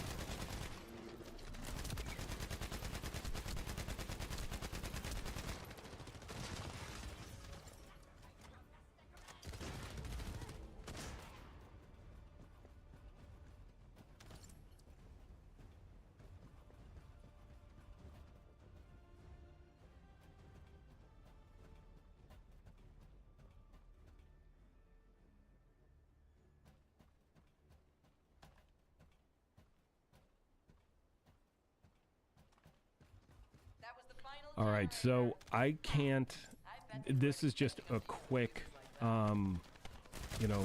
quick browse of stuff online. I do not. I want to make sure if they do have a marketplace, it's through the game itself, not through an outside party. So until I can confirm it's through the game directly, I don't want to say, yeah, it's going to have one, but I hope it does. Now, if you do play Warframe, do me a favor. Let me know in the comment section. Is the marketplace directly through the game? Is that something you access in-game, or is it through a third party as well? Because I don't want to, you know, I don't want to, you know, I don't make any assumptions here. So I want to make sure I know what I'm talking about before I say it. But if they can have a healthy marketplace like Warframe does, it's even better. Because there are people who are going to be able to maximize farming when it comes to certain resources. Others are going to be able to maximize leveling up weapons. And if you have, like if there's an economy between players, that's just going to be sick. That's what I want to see. All right, so what do we got here? Zach. Oh, I'm trying to play catch up. Y'all are too quick. All right, let's get back to it. Zach was saying, are those other 3 characters going to be available at launch? The answer is yes. They are. They are going to be available. I don't know the you know, what needs to take place to unlock them, but they will be available at launch, and there will be more post-launch as well. That is what the game has said so far. Ray Hornet, you're saying it is in-game for Warframe? You use chat to trade. Did they change that? Just want to make sure I'm getting these right. These things right. Okay, so it is in-game. Thank you, Ray. Warframe market. Okay. Yeah, so for me, that's the only thing. Like, I'm not a huge fan of... when you use a third party, sometimes it can get pretty shady pretty quick. You know? I'm not saying all third-party marketplaces are bad. I'm saying that they can be. You want to have some sort of an in-game system. That's just where I'm comfortable, you know, trading stuff, having something like that. So hopefully they do something like that.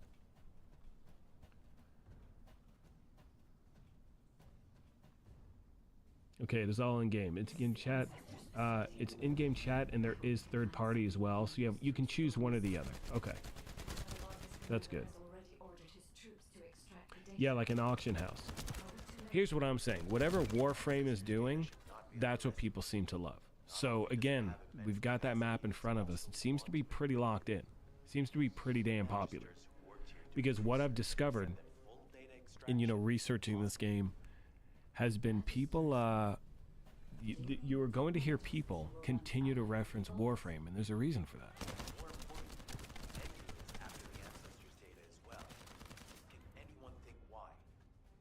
Nothing comes to mind. My only guess is that this place is somehow connected. All right, let's get back to questions really quick.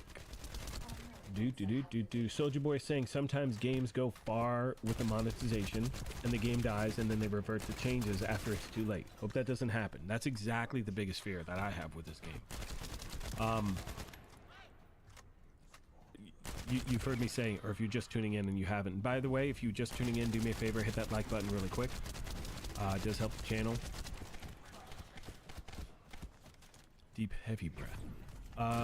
If they make that mistake that we've seen, again, I'm going to reference Anthem.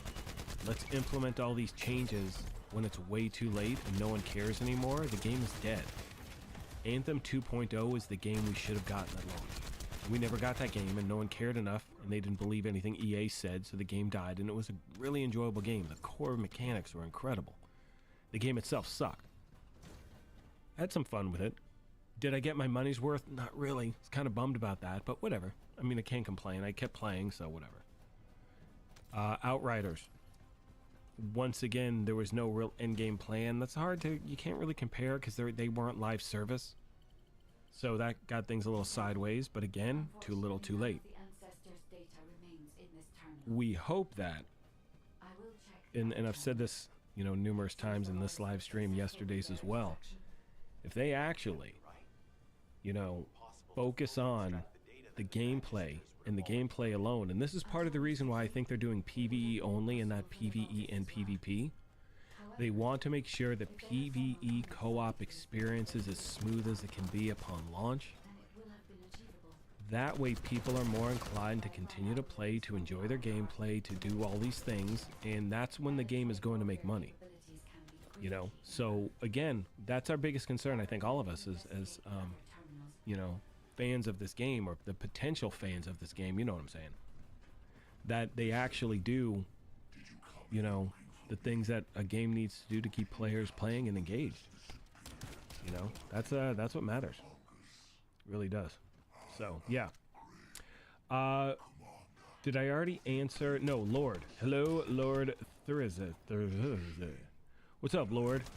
Has there been any announcement about if we can pre-install or an actual release time on the 2nd? Not as yet. I was hoping we were going to get something today. To be honest, I thought, like, you know, hey, 1 week to go. You can I'm assuming we can install. I think we will hear something by this Friday at the latest. But there should be pre-installation. And as far as a launch time, we have not gotten that information as yet. But I promise you. Promise. As soon as I have that info, I will put out a video letting you know. For those of you asking, my next video for this is going to be probably... Do me a favor, in chat, if you want to see me give you a breakdown of all the... Because I think there are, as of now, 21 ultimate weapons that we're going to have access to. Let me know with a thumbs up in chat if you would like to see me post that video tomorrow. Tomorrow or the next day. It'll be one of the two. Depends on my schedule. So yeah. What is this? I just got a random text for someone, and I don't know who that person is. So we're gonna put that phone down. All right. Where are we? So yeah, that's where we're at. But yeah, do me a favor. Let me know in the chat. Thumbs up if you want to see me put together a video on the ultimate weapons. And once again, once I have any other news to pass along, I'll bring it to you. And these live streams are just honestly for me. I'm testing out some new audio equipment. And that's it. Just talking to you. We'll have them trust me when the game goes live. We'll be doing these a bunch. We'll do some farming with members. Looking forward to that. So yeah, a lot of stuff to look forward to. Yeah, I prefer that too, Amon. We want to make sure there's an auction house where it's real. It's in-game money, in-game everything for the trade. So let's say if you have a shotgun I'm looking for, but I have, you know, 40,000, you know, whatever, platinum that you need in order to craft, or I'll trade you, you know, 3,000 gold for, you know, that shotgun. That's what I want, because then it's all relative. The market is, it's you know, whatever you're willing to pay for something, that's what something's worth. So for me, if getting that fully maxed out shoddy that I've been trying to get that I cannot pick up, if it means I have to take a week and a half to farm for amount of gold to sell it, or excuse me, to buy it, bet your ass I'm going to do that. That's what I want to see. That's a healthy economy for a game. Okay, cool. The trade, what were you saying? Where to go? The, Kevin is saying the trade website is just to advertise what you sell and then you meet up in the game. Okay, awesome. Cool, cool, cool. Thank you. Cool, cool, cool, cool, cool, cool, cool, cool, cool. Just want to make sure I know. Awesome. Very cool, very cool. Appreciate that. YOLO vibes. Coming in with the 199. Can I turn up my mic? Yes. I'm so sorry. Hopefully that's better. You're talking away. We can't hear you. Let me know if that's a little better. All right, let's keep scrolling. Dan the man, Dan the Toon Man. What's going on, Dan? Good to see you. Make sure I'm not missing anyone. Where are we? Yeah, there's no way. I'm trying to play catch up, everyone. Oh, Ryan is asking, did I apply for creator? Yes, I did. So here's the thing. And thank you, Ryan, so much for bringing that up. I appreciate that. There's a creator program for the First Descendant, and it allows you to, if you, and I did, okay, so let's back up a little bit. To answer your question, Ryan, yes, I did apply. I did get into the creator program. And the creator program, if you're accepted, you get a code, and I can then give you that code, and if you buy something in the store, and you use my code, I get points, and after a certain amount of points, I can use those points to get actual real-world money. I'm not going to be sharing that code with you anytime soon, if ever. Now, here's why I say that. First of all, I'm not going to push anyone buying anything whatsoever I just don't. I'm just not going to do that. You know, especially if I'm incentivized to do so. I'm not saying there's anything wrong with that. There are some amazing channels out there that I know are going to do that. They're reputable. They are people you can listen to 1000%. But I also know, unfortunately, there are going to be people that get into this program with the sole mindset of making you buy as much as you possibly can. And I don't want there to be a gray area here at the channel. Does that make sense? You know, I don't know how that is going to work. I need this game out to be, I need this game to be out for at least 6 months or a year to start to feel comfortable in recommending people spending any money on anything for a free-to-play game. That is just my stance on this. There is nothing wrong with people doing that, but I'm just giving you my personal stance on it. There are creators that I know are going to be covering this game. I'm fans of their channel. They're going to be doing this, and that's great. You can totally listen to them. But I also know, because there are going to be other people who are like, oh yeah, I'm going to try to make a ton of money, so I'm just going to push. You know what I mean? Does that make sense? Hopefully that makes sense. Let me know if that makes sense. Let me know with a heart in the chat if what I said just makes sense and why I'm doing it. You know? And that's not to disparage anyone who is. We're all adults about that. Letting you know why I'm choosing not to do it as yet. So, anyway. Maybe not a year. I don't know. We'll see what's going on. But again, I just want to make sure this game is legit. It's unfortunately, and you're going to hear this a lot, it's a Nexon game. This company got busted for tweaking drop rates and things, telling the public one thing, but the reality is no matter how much you bought, you couldn't get what you were looking for. How can I, with a good conscience, you know, promote a game or tell you to spend money on a game when they have a certain track record until it's proven that, okay, they've gotten their stuff together? I'm not going to. That's just it, you know? So anyway, these are my thoughts, people, and nothing more. Michael Lopez. Am I going to be playing with subs when this game comes out? You can bet your ass I will, buddy. Subs, members, all that stuff. I'll be playing primarily on Series X, but again, it's cross-platform, so we are all one family, and I dig it. I do. That's going to be a lot of fun. So yes, I will, 100%. I think I might, see, I know I want to make a video day one, but I also want to do a live stream day one. Oh, check this out. So I just find out. So I'm going to have the house to myself for like 3 days after this game launches, or at least 2 days after this game launches. Launches on the 2nd, totally stoked. On the 1st, I was having a new fence put in on one of our, sides of the house. They pushed it to the 2nd. So there could be a ton of background noise when I'm live streaming, but I don't care if they're knocking down walls. I will be here live playing this game, straight up. Plus videos, plus just, it's going to be good. This is what happens. I could get all excited to play a game. I just hope they actually deliver what they say they are. But based on the progress we've seen with all of the different betas up until where we are now, again, cautiously optimistic. Okay.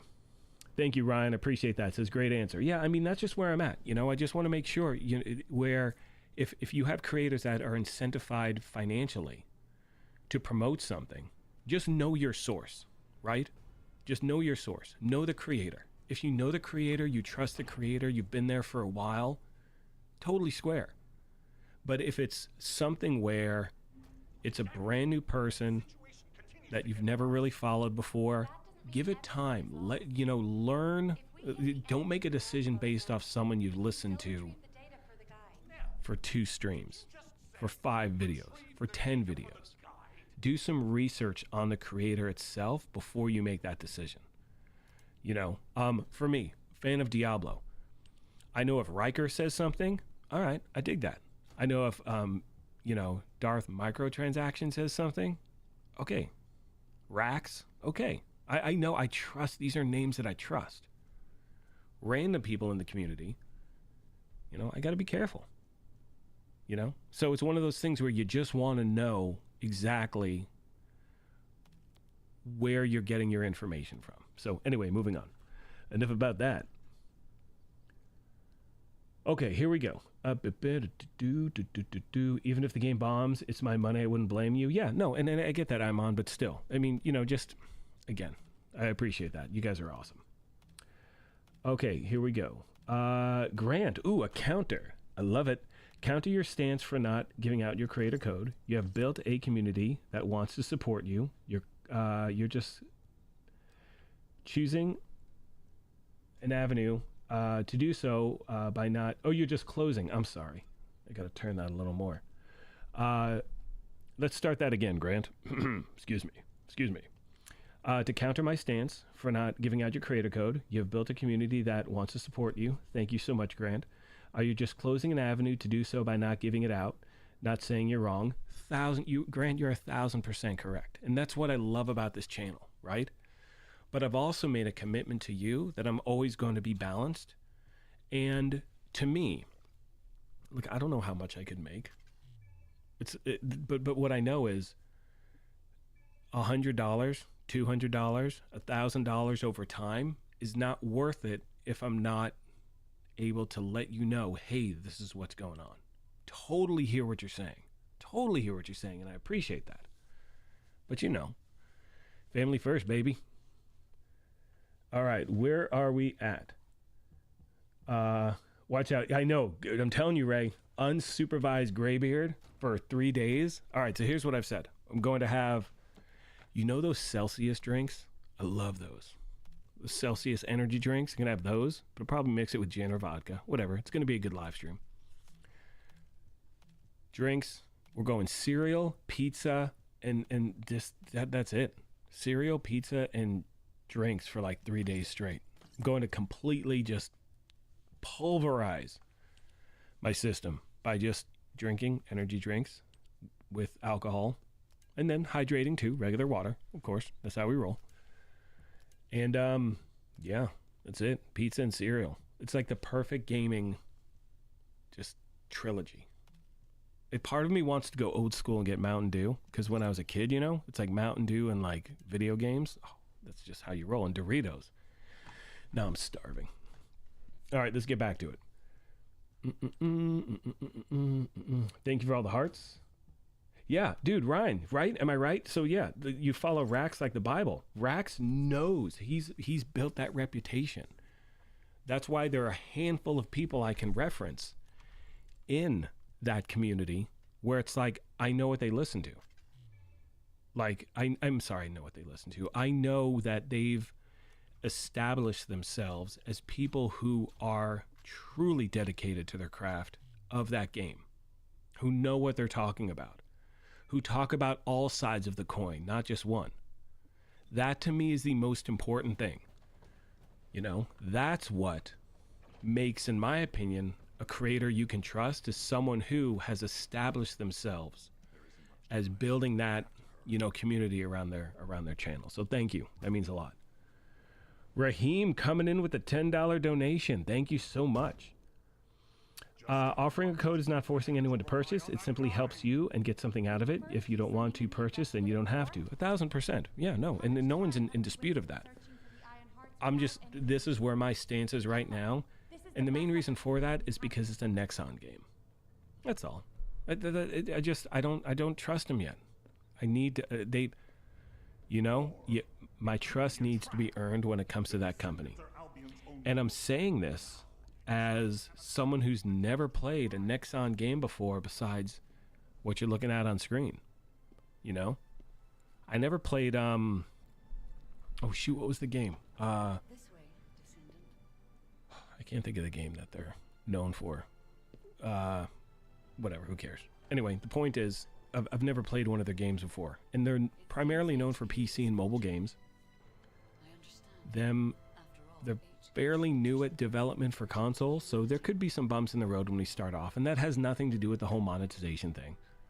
But my trust needs to be earned because of this company's reputation. I'm not saying they're going into this doing that. Hopefully they made a turnaround, hopefully whatever, who knows. This is a great opportunity for them to actually build something that people want to back. So we'll see what happens. Trust me.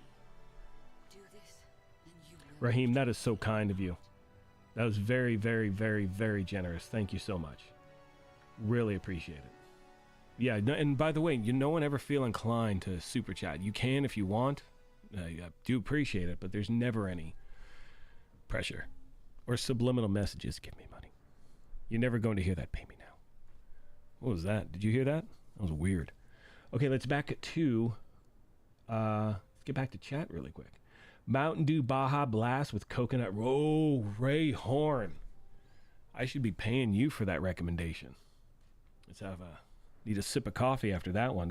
I have to sober up just from reading that thing.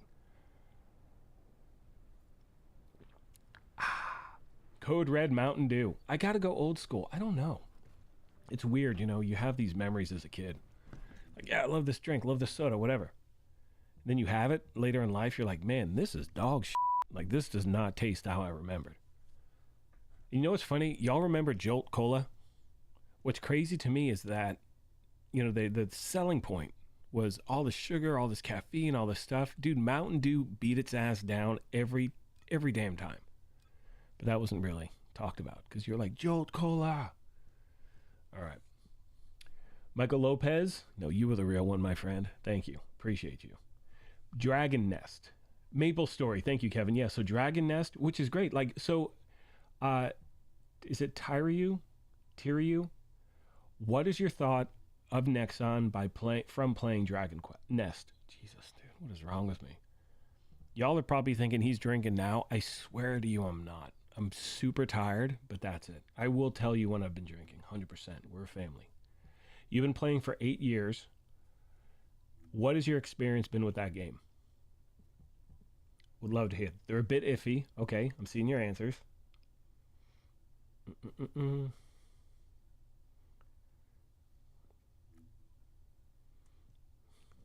X-rated powers. What's going on? Good to see you, kid. I'm like, do I have to ban this person? Not ban, but like, do I have to block them? Is it some like random site? Just the X-rated thing caught me by, just a little bit of a curve, a little bit of a uh-oh. Once again, do me a favor, if you're just tuning in, hit that like button really quick. It does help the channel out. Trying to get to all your questions, as you've heard me say previously. If you do drop a super chat, and this is not required for me to answer your questions, blah, blah, blah, blah. I've already said that, but I promise to answer it, so I'll do my best. All right, let's get to it. Where were we? You ever just being careful, all these different names. Where are we? I love most so Kevin is saying I love most Nexon games, just not the company itself. Kevin, what have you played on PC? Kevin, what on PC have they put out? Never played Maple Story. Now we're getting back to drinks. Darius, coconut rum with Pepsi is pretty lit. It is. It totally is lit. Anything with rum is lit. That's my go-to. Rum during the summers, whiskey during the winters.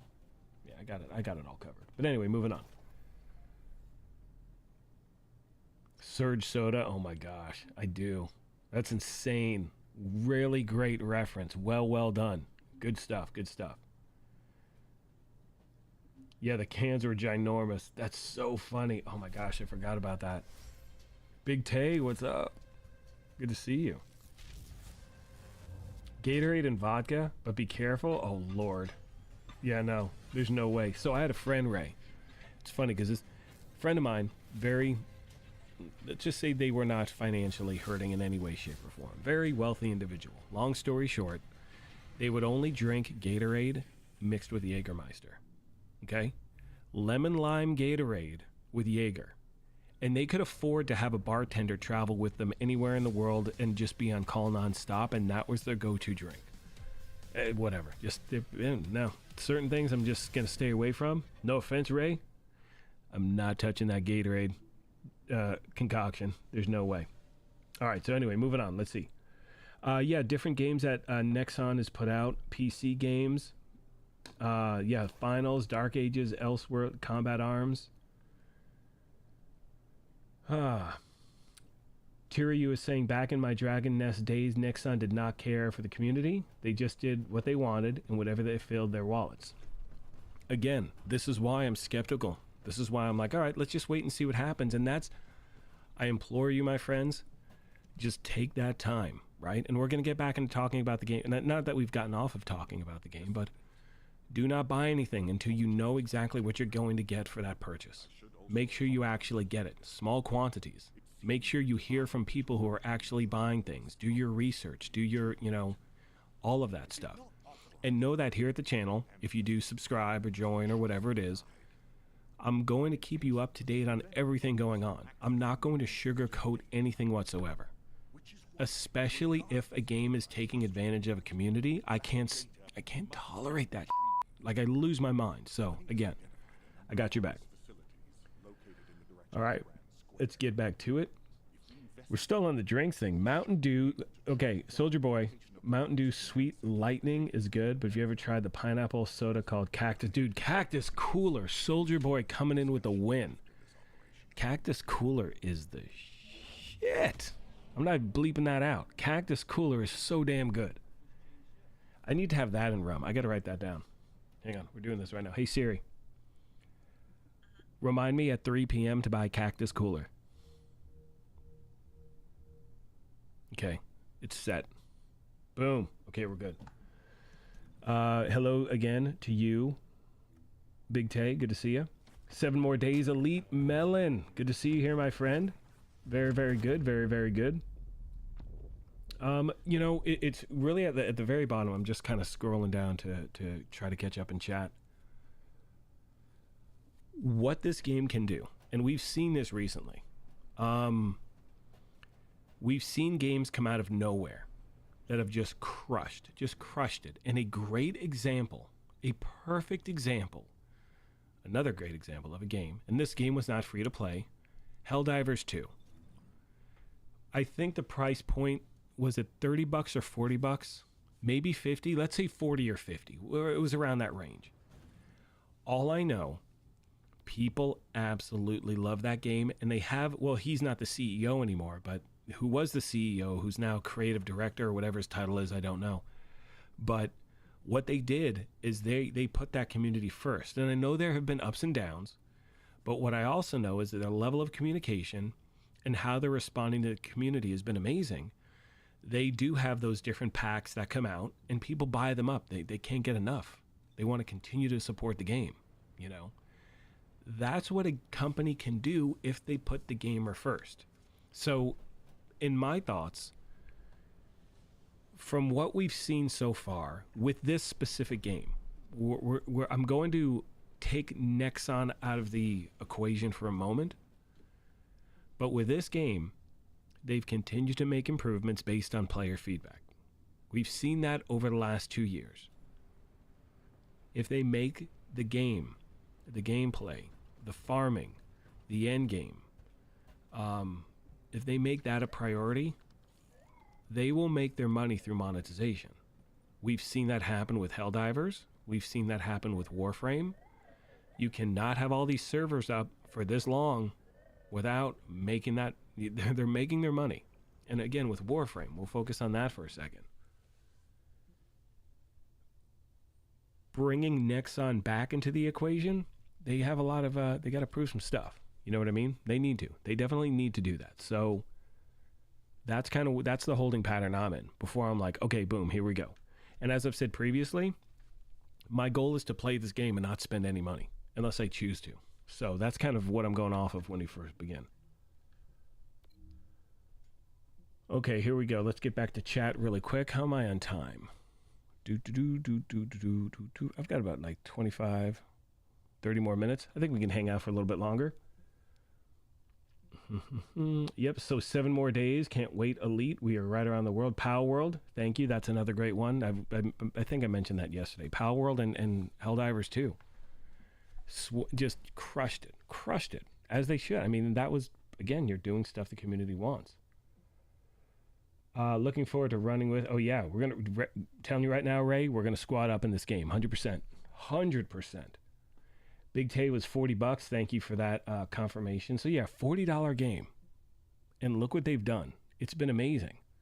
You know, they had that little thing at the Summer Games Fest where they did a quick little glance of some of the biggest games that came out this year. And the top two were Power World and, you know, First Descendant, excuse me. Power World and Helldivers 2. They just crushed it with their numbers. Indie studios, just showing you how it's done. So we'll see what happens here. Newest Helldivers patch just brought it back. That's awesome to hear. So again, we see that these games can succeed, right? That's all that matters. You know, people show you how to get it done. Just follow these you know, make your own. We're not talking a carbon copy, but certain elements work, certain elements don't. When you listen to your community, the majority of the community, not the people who are the loudest or the meanest, not the people who are, you know, complaining nonstop. Listen to the majority of the community, what they're saying. And if you do that, you will have success with the game. So yeah. Moving on. Here we go. Where are we? Do you think this will be bigger than Warframe, or at least compete? I'm still hyped to play this. Yeah, so... You know, I don't... As far as the size of the game, we have no idea at this point, right? The gameplay is showing potential to compete. I don't think a game will be a replacement for another. I don't think, you know, you hear this is going to be a Destiny killer. This is going to be this. This is going to kill Warzone. It's going to kill Call of Duty. Whatever, dude. Nothing's killing those games. People are going to play those games forever. It's just going to happen.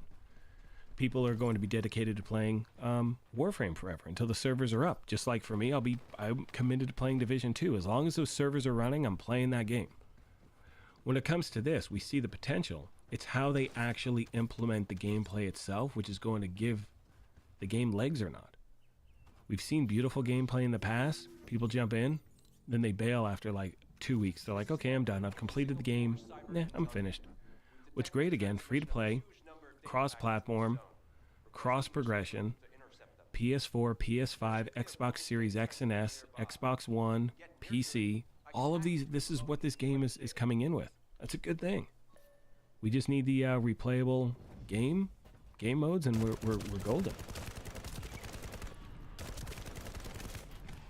Yeah, thankfully AA games have taken over. I'm here for it. Tell you what, they're showing you how to get it done. They're showing you how to actually have a loyal fan base. You know what's a great example? And this goes back to some, you know, I'm in the Ubisoft partner program. That means that some of their games I do get for free. One of which was Skull and Bones. Now, how many Skull and Bones videos have you seen me make at the channel? None. And there's a reason for that. Not because I think the game is horrible. It's not a game I want to play. But what I thought they were going to do initially was, and for those of you that may not know, Assassin's Creed Black Flag, in my opinion, the best Assassin's Creed. That's my thought. Whatever. We can agree to disagree. Doesn't matter. But one thing that they had was this amazing ship mechanic in the game. You could jump on your ship, the Jackdaw, and you're cruising around. It was amazing. Long story short, people wanted a standalone game based on that aspect of Assassin's Creed Black Flag. What we got was Skull and Bones. That's why people are bummed out. It's like, well, this is what we wanted, and this is what we got. And look, there are people who love Skull and Bones. That's great. I'm not putting the game down. I just don't, you know, feel like playing it. But it goes to the point of, if I don't know how to explain it. It's something where we see what people are looking for, and when a game actually delivers that, we see the success. The First Descendant has the ability to do that here, if they just pay attention to what people are saying, and more importantly, what people who enjoy looter shooters are looking for. Does that make sense? Am I talking about? Am I talking crazy now? David, what's going on? My friend says you played Nexon Combat Arms in 2004. It was a great game. It's still on Steam. There you go. And again, look, I'm not here just bashing Nexon, but we want to make sure we're going to get what we're going to get. So anyway, let's get back to the questions. Nothing has replaced Division 2. Game loop wise, nothing. 1000%. Yeah.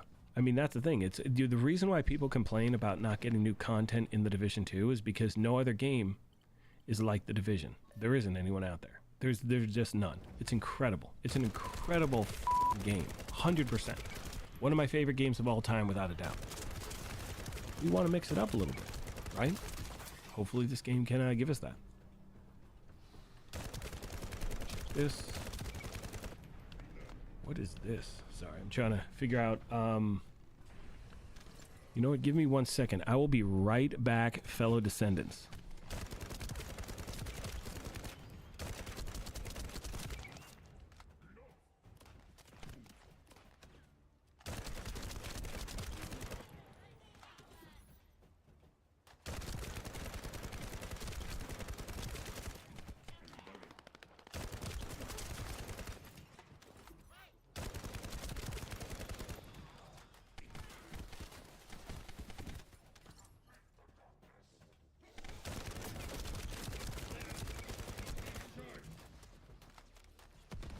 Okay, we're back. I got a random text, so I just want to make sure, like, it wasn't someone... You know when a name just doesn't pop up, and you're like, I know this number, but why isn't the name there? That's kind of where I'm at. All right, let's get back to it. Michael Lopez. This game reminds me of Anthem, one of my favorites. Right there with you, Michael. And that's you've been hearing people say that a lot, right? And so... It goes back to... people wanting to see the product after it's delivered to make that determination. That's how I roll, you know? I loved Anthem. I love the idea of Anthem. I love the gameplay of Anthem. Then when I got invested into the story about 8 hours in, I'm like, this sucks. Terrible storyline. And even if we put the storyline aside for a second, there was nothing to do in the game. It was a whole dumpster fire. There were too many things to mention. But the point is, we've seen this great progression with the First Descendant, and hopefully continues, not only just throughout the betas, but after launch as well. I'm telling you, I'm on. You said something right there. You wish Helldivers 2 had loot. It would be a great... Yeah, honestly, if Helldivers 2 was a looter shooter, non-stop, I would be playing... You would see that shift. You would see people bounce from...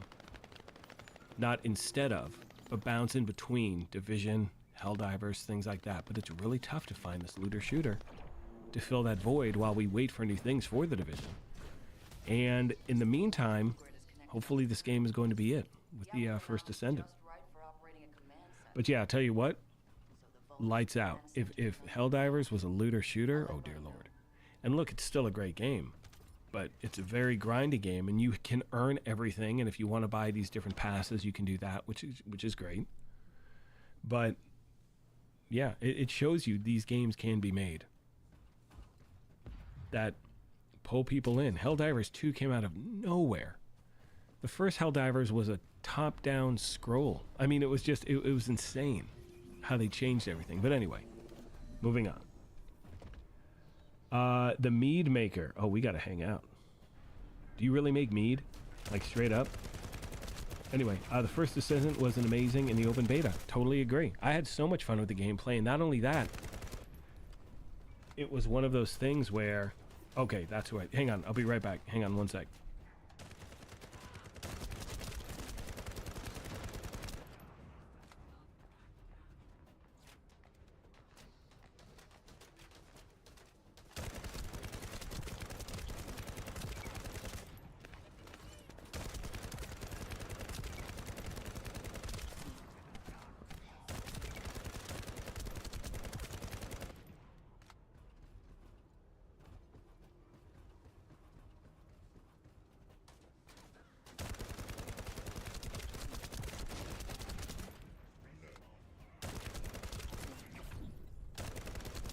Okay, we figured out the whole text thing. So I'm going to actually have to go in a few minutes, but let's get back to questions really quick. I asked you if you made mead. We already talked about that. Well, we haven't talked about that. I haven't gotten that answer, but you were saying it was amazing during the beta. Agree 100%. Sorry, I got completely sidetracked with real life for a minute. Head Splitter. Hyped for this because it is a looter shooter, so it reminds me of Division, 100%, which you loved. Also, a mix of Warframe and Destiny. That's the whole thing. I know. Rest in peace, Division Heartland. I can't believe they killed it either. That sucks. I don't want to get depressed in this live stream, so we're going to just skip over that. But yeah, that totally sucks. It really bums me out. Do me a favor real quick. If you are just tuning in or going to be live for another 15 minutes or so, I will try to get to your questions to the best of my ability.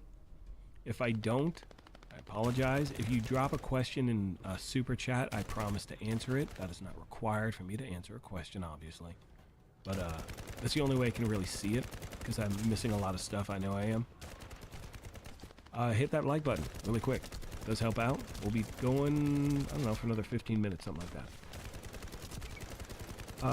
Okay, here we go. Where are we? Big Tay, I just hope the first Descendant isn't where you can level up quick and make the game boring, because the beta was fire. 1000%. One thing I've talked about in previous videos is I played this game, you know, I want to say total 50 hours throughout all the betas combined, right? I think the most time I got out of one of the betas was like 8 hours, and I loved every second of it, like legit loved it. And that's by just like playing, running around, not really focusing on builds, just, you know, focusing on the gameplay. So much fun.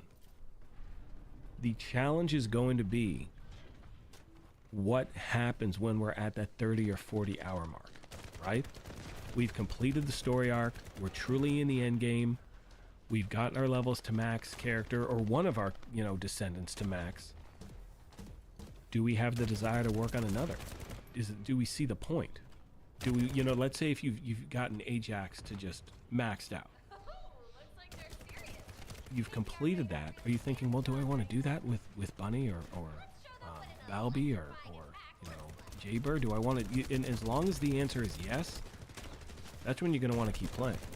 So I think once as a player, you hit that 30, 40 hour mark, 50 hour mark with one character, and you're like, oh, I can't wait to do this with something, you know, a different character. Clickety click click. That's a good thing. Yeah, we want it to be a challenge, and I've heard it is a challenge. Like, you know, getting some of the, and this is where I think monetization is truly going to have an impact. There are going to be certain, you know, resources that can only be farmed by doing certain things in the game. You're not guaranteed to get those resources when you farm these things. And because of that, it's going to be very grindy, or it can be. Let's say to unlock a certain Descendant, you need to get a certain, you know, material, and you need 40 of them. You have to get them through doing X, Y, and Z, and it's just taking you too long. That's when it's like, you know what, I think I'm going to spend $5 just to buy it. That's cool. Go for it. That's great.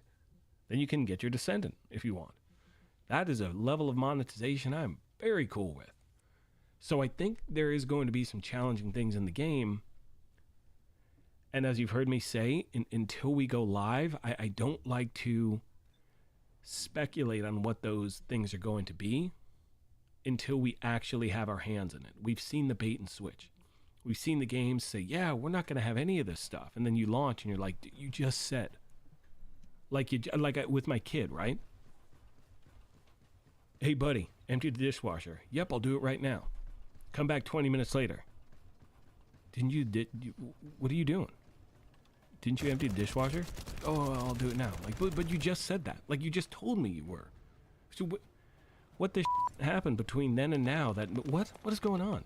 That whole, you know what I mean? It's like, we want to see the game actually deliver. So that is my thoughts. And again, if I sound tired or the background is all loud or whatever, what can I do? We're testing out stuff, and this is just, yeah, this has been amazing. I love this.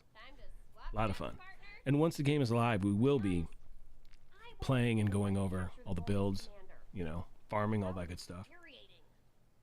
Yeah, thank you, Iman. I'm looking forward to putting together builds for this. And it's going to take a while because I want to make sure I know exactly what I'm saying before I put a build video together. And it's going to be a build that I use. You know, when it comes to the Division, I get requests to put together certain builds.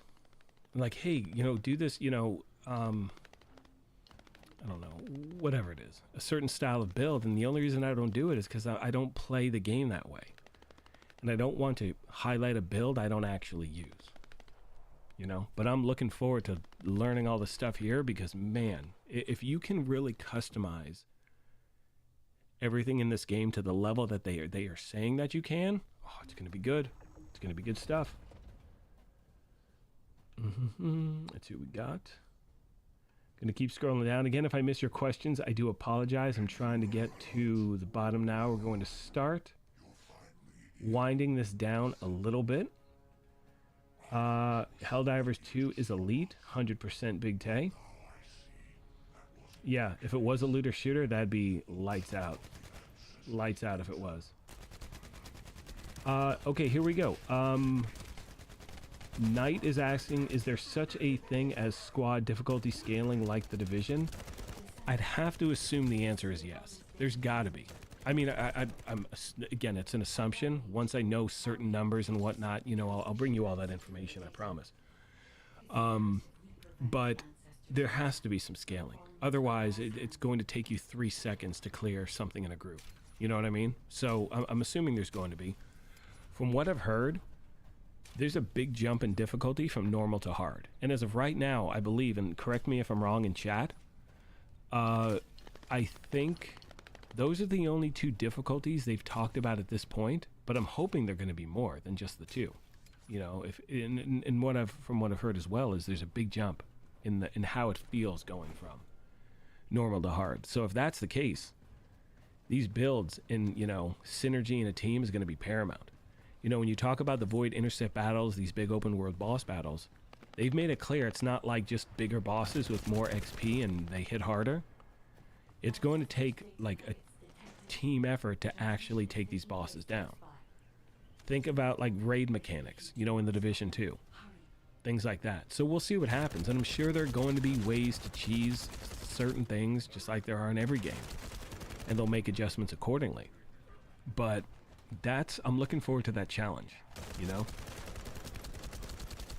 All right, let's get back to it. Where are we? Big Tay, this game is crossplay, right? Yes, Big Tay 1000% crossplay and cross progression, which is dope as shit. I'll tell you what, I don't mind. And again, this is free to play on all platforms. When it comes to the Division, people are like, why aren't you on Xbox or PC? Because I've invested all my time into my I'm sorry. Why aren't you on PlayStation or PC? I have games on all the platforms. I bought the game on each one.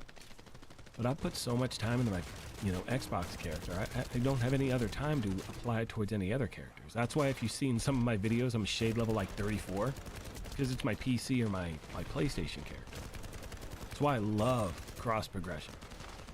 Because you're pulling that character from every single, you know, wherever you play, you have your same descendant. I love that. Really, really do. So yes, that is my long-winded answer. There is cross-play and cross-progression. I'm under the assumption you can turn cross-play off if you want.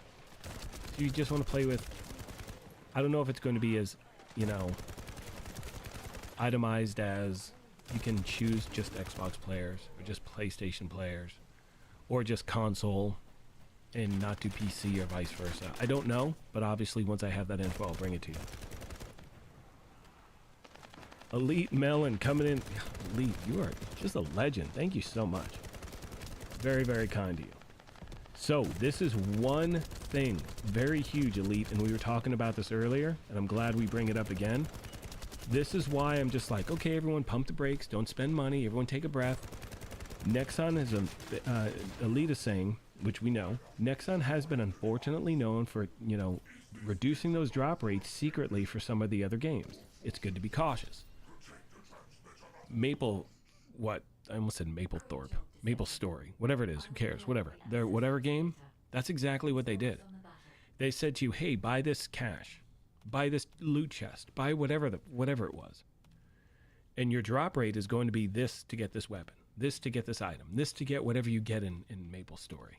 Whatever it's called. And they were completely and totally lying 100%. 100% full of shit.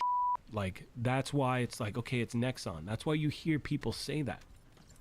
Because one thing you'll hear in chat, thing you'll hear, excuse me, with different people is, well, just buy what you want to buy. That's very true. Buy what you want to buy. But at the same time, if you're spending money to get something that is supposed to have a certain drop rate and you don't get said item, if you buy, let's say, an XP boost, right? Because I'm sure there'll be XP boosts in this game. Spend $1 and you get double XP for 3 hours of gameplay in one session. I'll spend $1 for that. Hell yeah. What if I'm not getting double XP? What about if the game says I'm getting double XP, but I'm actually only getting, 70% more XP? That's not double. Like 70% is not 100%, right?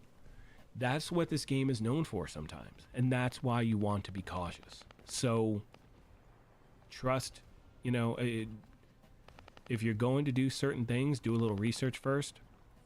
I promise anything I post here at the channel, it will have been tested by me after doing multiple things. I'm not going to be like, yeah, it's perfect. But those are the things. That's why people are skeptical of Nexon. It's because of that reason. So that is the only reason you're hearing people talk about. It's not, or people saying or referencing, it's not as simple as just buy what you want. It's making sure you're actually getting what you're paying for. That's all I care about, my friends. So, anyway. Okay, okay, good. I want to make sure I'm not low. Someone said I was low earlier, but I think if you can hear me okay, and again, I'm going to be going for another 20 minutes. Give me 1 second really quick, but please do me a favor. If you can hear me okay and the level is good, shoot me a thumbs up in the chat really quick.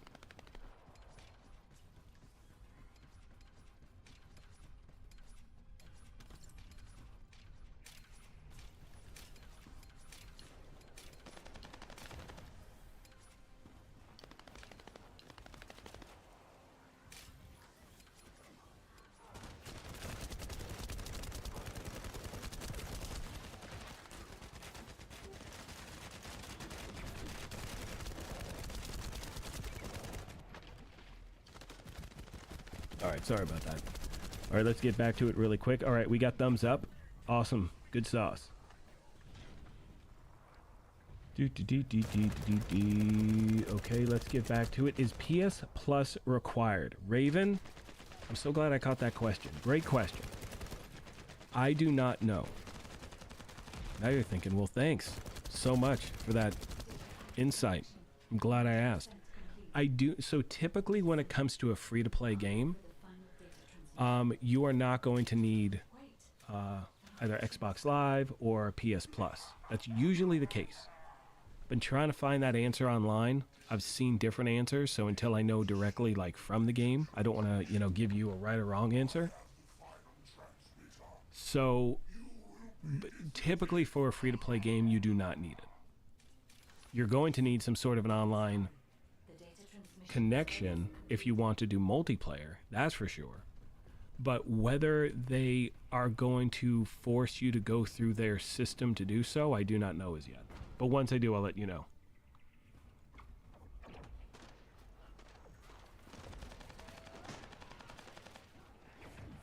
All right, we're going to start to wind down a little bit. See how the thumbs up. Love it, love it, love it. Good, good, good, good, good. Okay, good. I'm glad you can hear okay. Yeah, this is kind of why I'm doing all of this technical test, is for this very purpose. And if the ads get loud, I do apologize. I don't have any control over that. YouTube tosses them in whenever they toss them in. So, this is what I'm working on. I'm doing my best. This is why, I usually don't.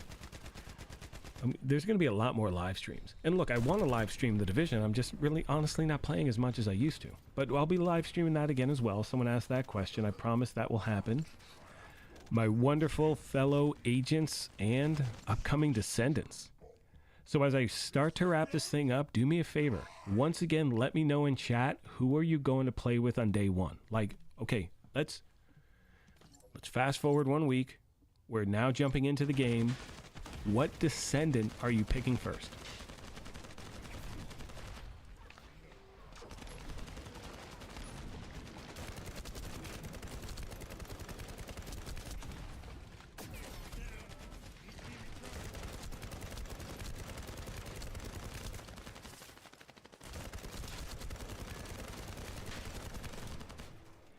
I've said it before. I'll say it again. I'm going Ajax. 100%. And I think that's only because... Okay, you ever go to a restaurant? Like, let's say you love a restaurant, right? Y'all know the Cheesecake Factory? Love that spot. And I open the menu and I'm so overwhelmed with choices. But I'm like, you know what? I'm going to get the same thing. I'm going to get the chicken Madeira. Why? Because it's really good. And I get it every time. Even though I'm going to say I'm going to try something new, I don't. Because I know this is good. I know I'm going to enjoy it. Kind of how I'm feeling about Ajax, right? I've played Ajax in every single beta. I love the mechanics. It's gotten better and better. So now I feel just like I'm emotionally, invested in Ajax. What are you going to do? Okay, Rachel's saying Jaber, Valby, Ajax. I'm sorry, Famo says Valby. Michael says Ajax for sure. The female Descendants, yeah, I get that. A lot of people are saying that. Any female Descendant, that's who they're picking. Bunny with Sharon, that's really popular. Bunny, I think, Bunny's the first. Well, I'll be putting together a video on how to unlock Bunny, but I think Bunny, she's the first Descendant that you can unlock first. Does that make sense? Like throughout the story arc, like as you're starting with your progression, one of the main missions is unlocking Bunny. So I like that because Bunny's incredibly popular. We have Lepic until you get Frenya. Ray, I like it. You cannot play. So Hayden, right now you cannot play this game has not come out yet. What you're looking at, and you can see at the top of the screen, this is footage that I captured during the final technical test. This game launches in 1 week, all platforms, free to play. We have not been given a download time as yet or a pre-download date. I have to assume that we'll be able to download it at least 48 hours before. Minimum. Because otherwise, I can't imagine. Look, the servers are going to be insane. I mean, get ready for news videos on crashing and bugs and stuff like that, because it's going to happen. And I have no problem with it happening, because even if it's a AAA studio, we've seen all these major games have gnarly issues with servers upon launch. I expect that to happen, and it's something I'm just ready for. I'm not worried about it. But they've got to, right? At least 2 days before allow preload, because otherwise everything's it's going to be a hot mess otherwise. And as far as when the game launches, is it staggered? Is it going to be one launch time? We don't know yet. So once I have an idea, I will pass that along.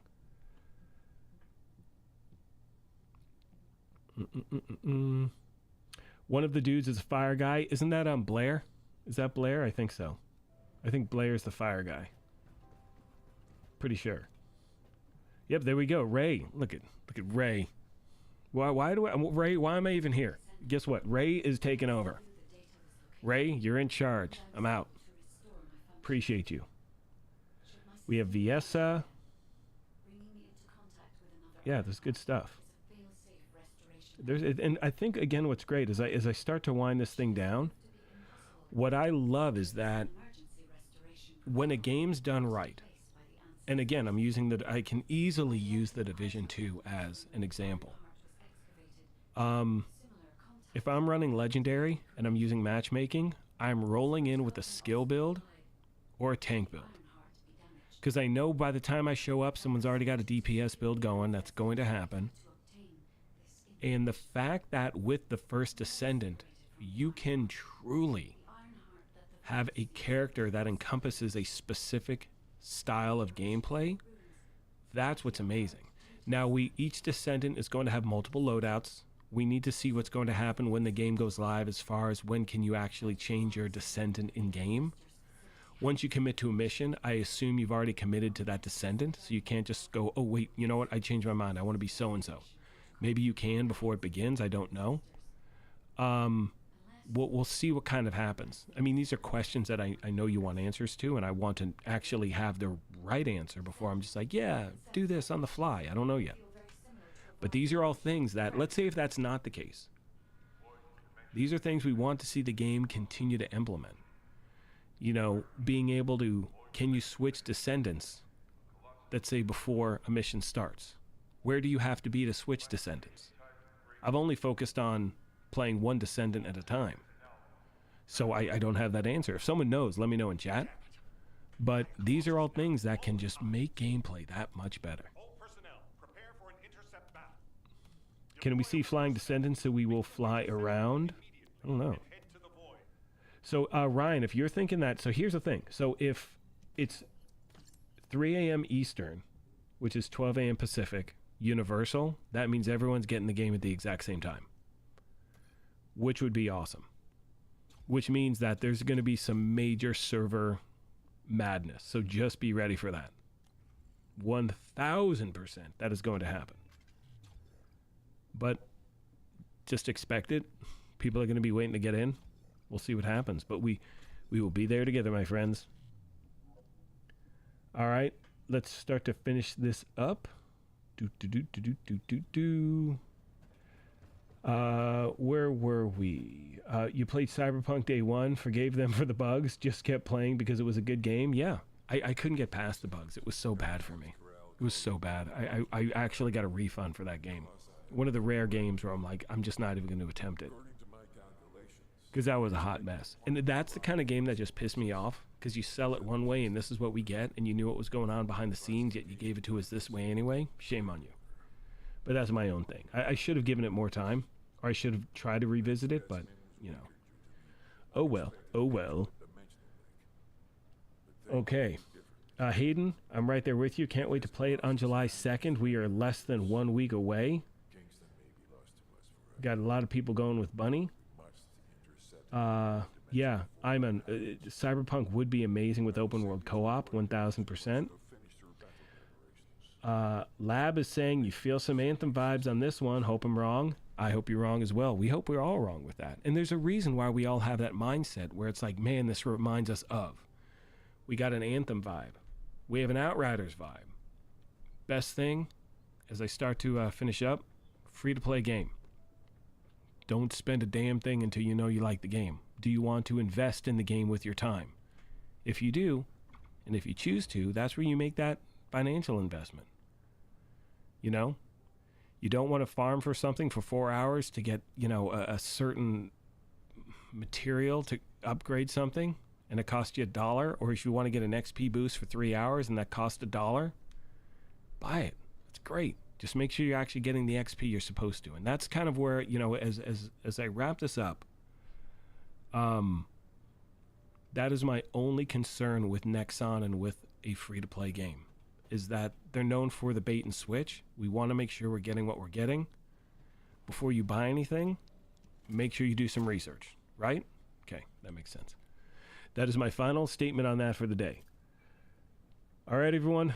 I think I'm going to start to say goodbye right now. I want to thank you all for your incredible support. This has been insane. I said this in a tweet earlier, but this is like my 23rd or 24th, something like that, live stream ever at the channel in 4 years. I rarely do these. And yesterday's live stream for the first Descendant was the most watched stream I've ever done. And it was random, and I didn't post about it. I didn't do any like, hey, guess what? I'm going live. I just started a talk, and y'all showed up, and it's been incredible. I cannot thank you enough for that. It is very, very humbling, and I appreciate it. So thank you for that. And we will, I'll continue to do these, without a doubt. This will probably be my last live stream before the game actually launches.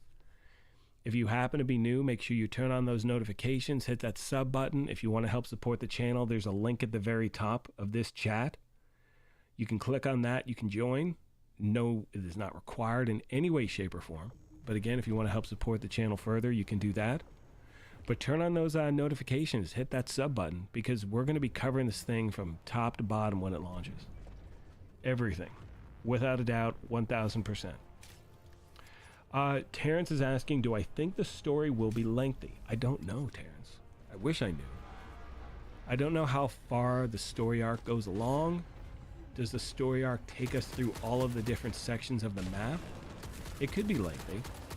If we can get at least, I don't know, what's a good number we're happy with for a story arc? You know, if we go, it's not just about leveling up, Because you're going to be, I'm sure there are going to be ways to level up fast.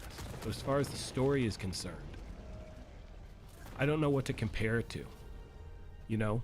But we've also seen games, great one. A perfect example is Helldivers. There's no story arc. You're a Helldiver. This is what you do. Boom, you jump in. And that game's insanely fun. So if that's their focus, the story arc is a bonus. Does that make sense? I'm okay with like an 8-hour story arc, a 5-hour story arc. I don't care. And we're talking just, if you're just focused on the main missions. Do I think it's going to be 5 hours? No, I think it's going to be much more than that. Again, that's my assumption. But Helldiver's story arc was you jump into the game, you become a Helldiver, you pass this test, and then you're playing the game. That's it. There's no other story arc. You're done. That's the story. This is what you do. So if they can focus on that aspect and then add a story arc, we're in a good place. All right, I got to go, everybody. Michael Lopez, thank you so much. Your stream is a 10 out of 10. Nice job. I appreciate that. I got to work. I got to get better on it, but I do appreciate it. That's my own OCD, you know. I wanted to be successful no matter what, my friend. That's my Sean Connery quota for the live stream. That wasn't even that good. I got to work on that. Anyway, whatever. Let's get back to it. Rachel, it has been swell. Thank you so much again. Michael, thank you. Terrence, thank you. Imon, always a pleasure. Eric Matthews, Hayden, everyone, I'm trying to get to all your names. Grant, always a pleasure to see you as well. Crack Rats, what's up, kid? Appreciate it. Good to see you as always. Doing good. Oh, doing good. Broke 100 again today. No. Did it really? Wait, you're in Did you say Tennessee? Where'd you say yesterday? Were you at Rats? Shoot, or Carolina? Wait, damn it. I'm trying to remember where you said you were, and you're gonna type it, and I'm gonna be pissed because I'm gonna remember right before. Oh, it's gonna bother me. It's gonna really bother me because you're about to write where you are right now. It didn't crack. It's 90 here, so it's not as bad as it was yesterday. So, anyway, always a pleasure. I got to wait till I get the answer now. Rats, you got to write where you're at.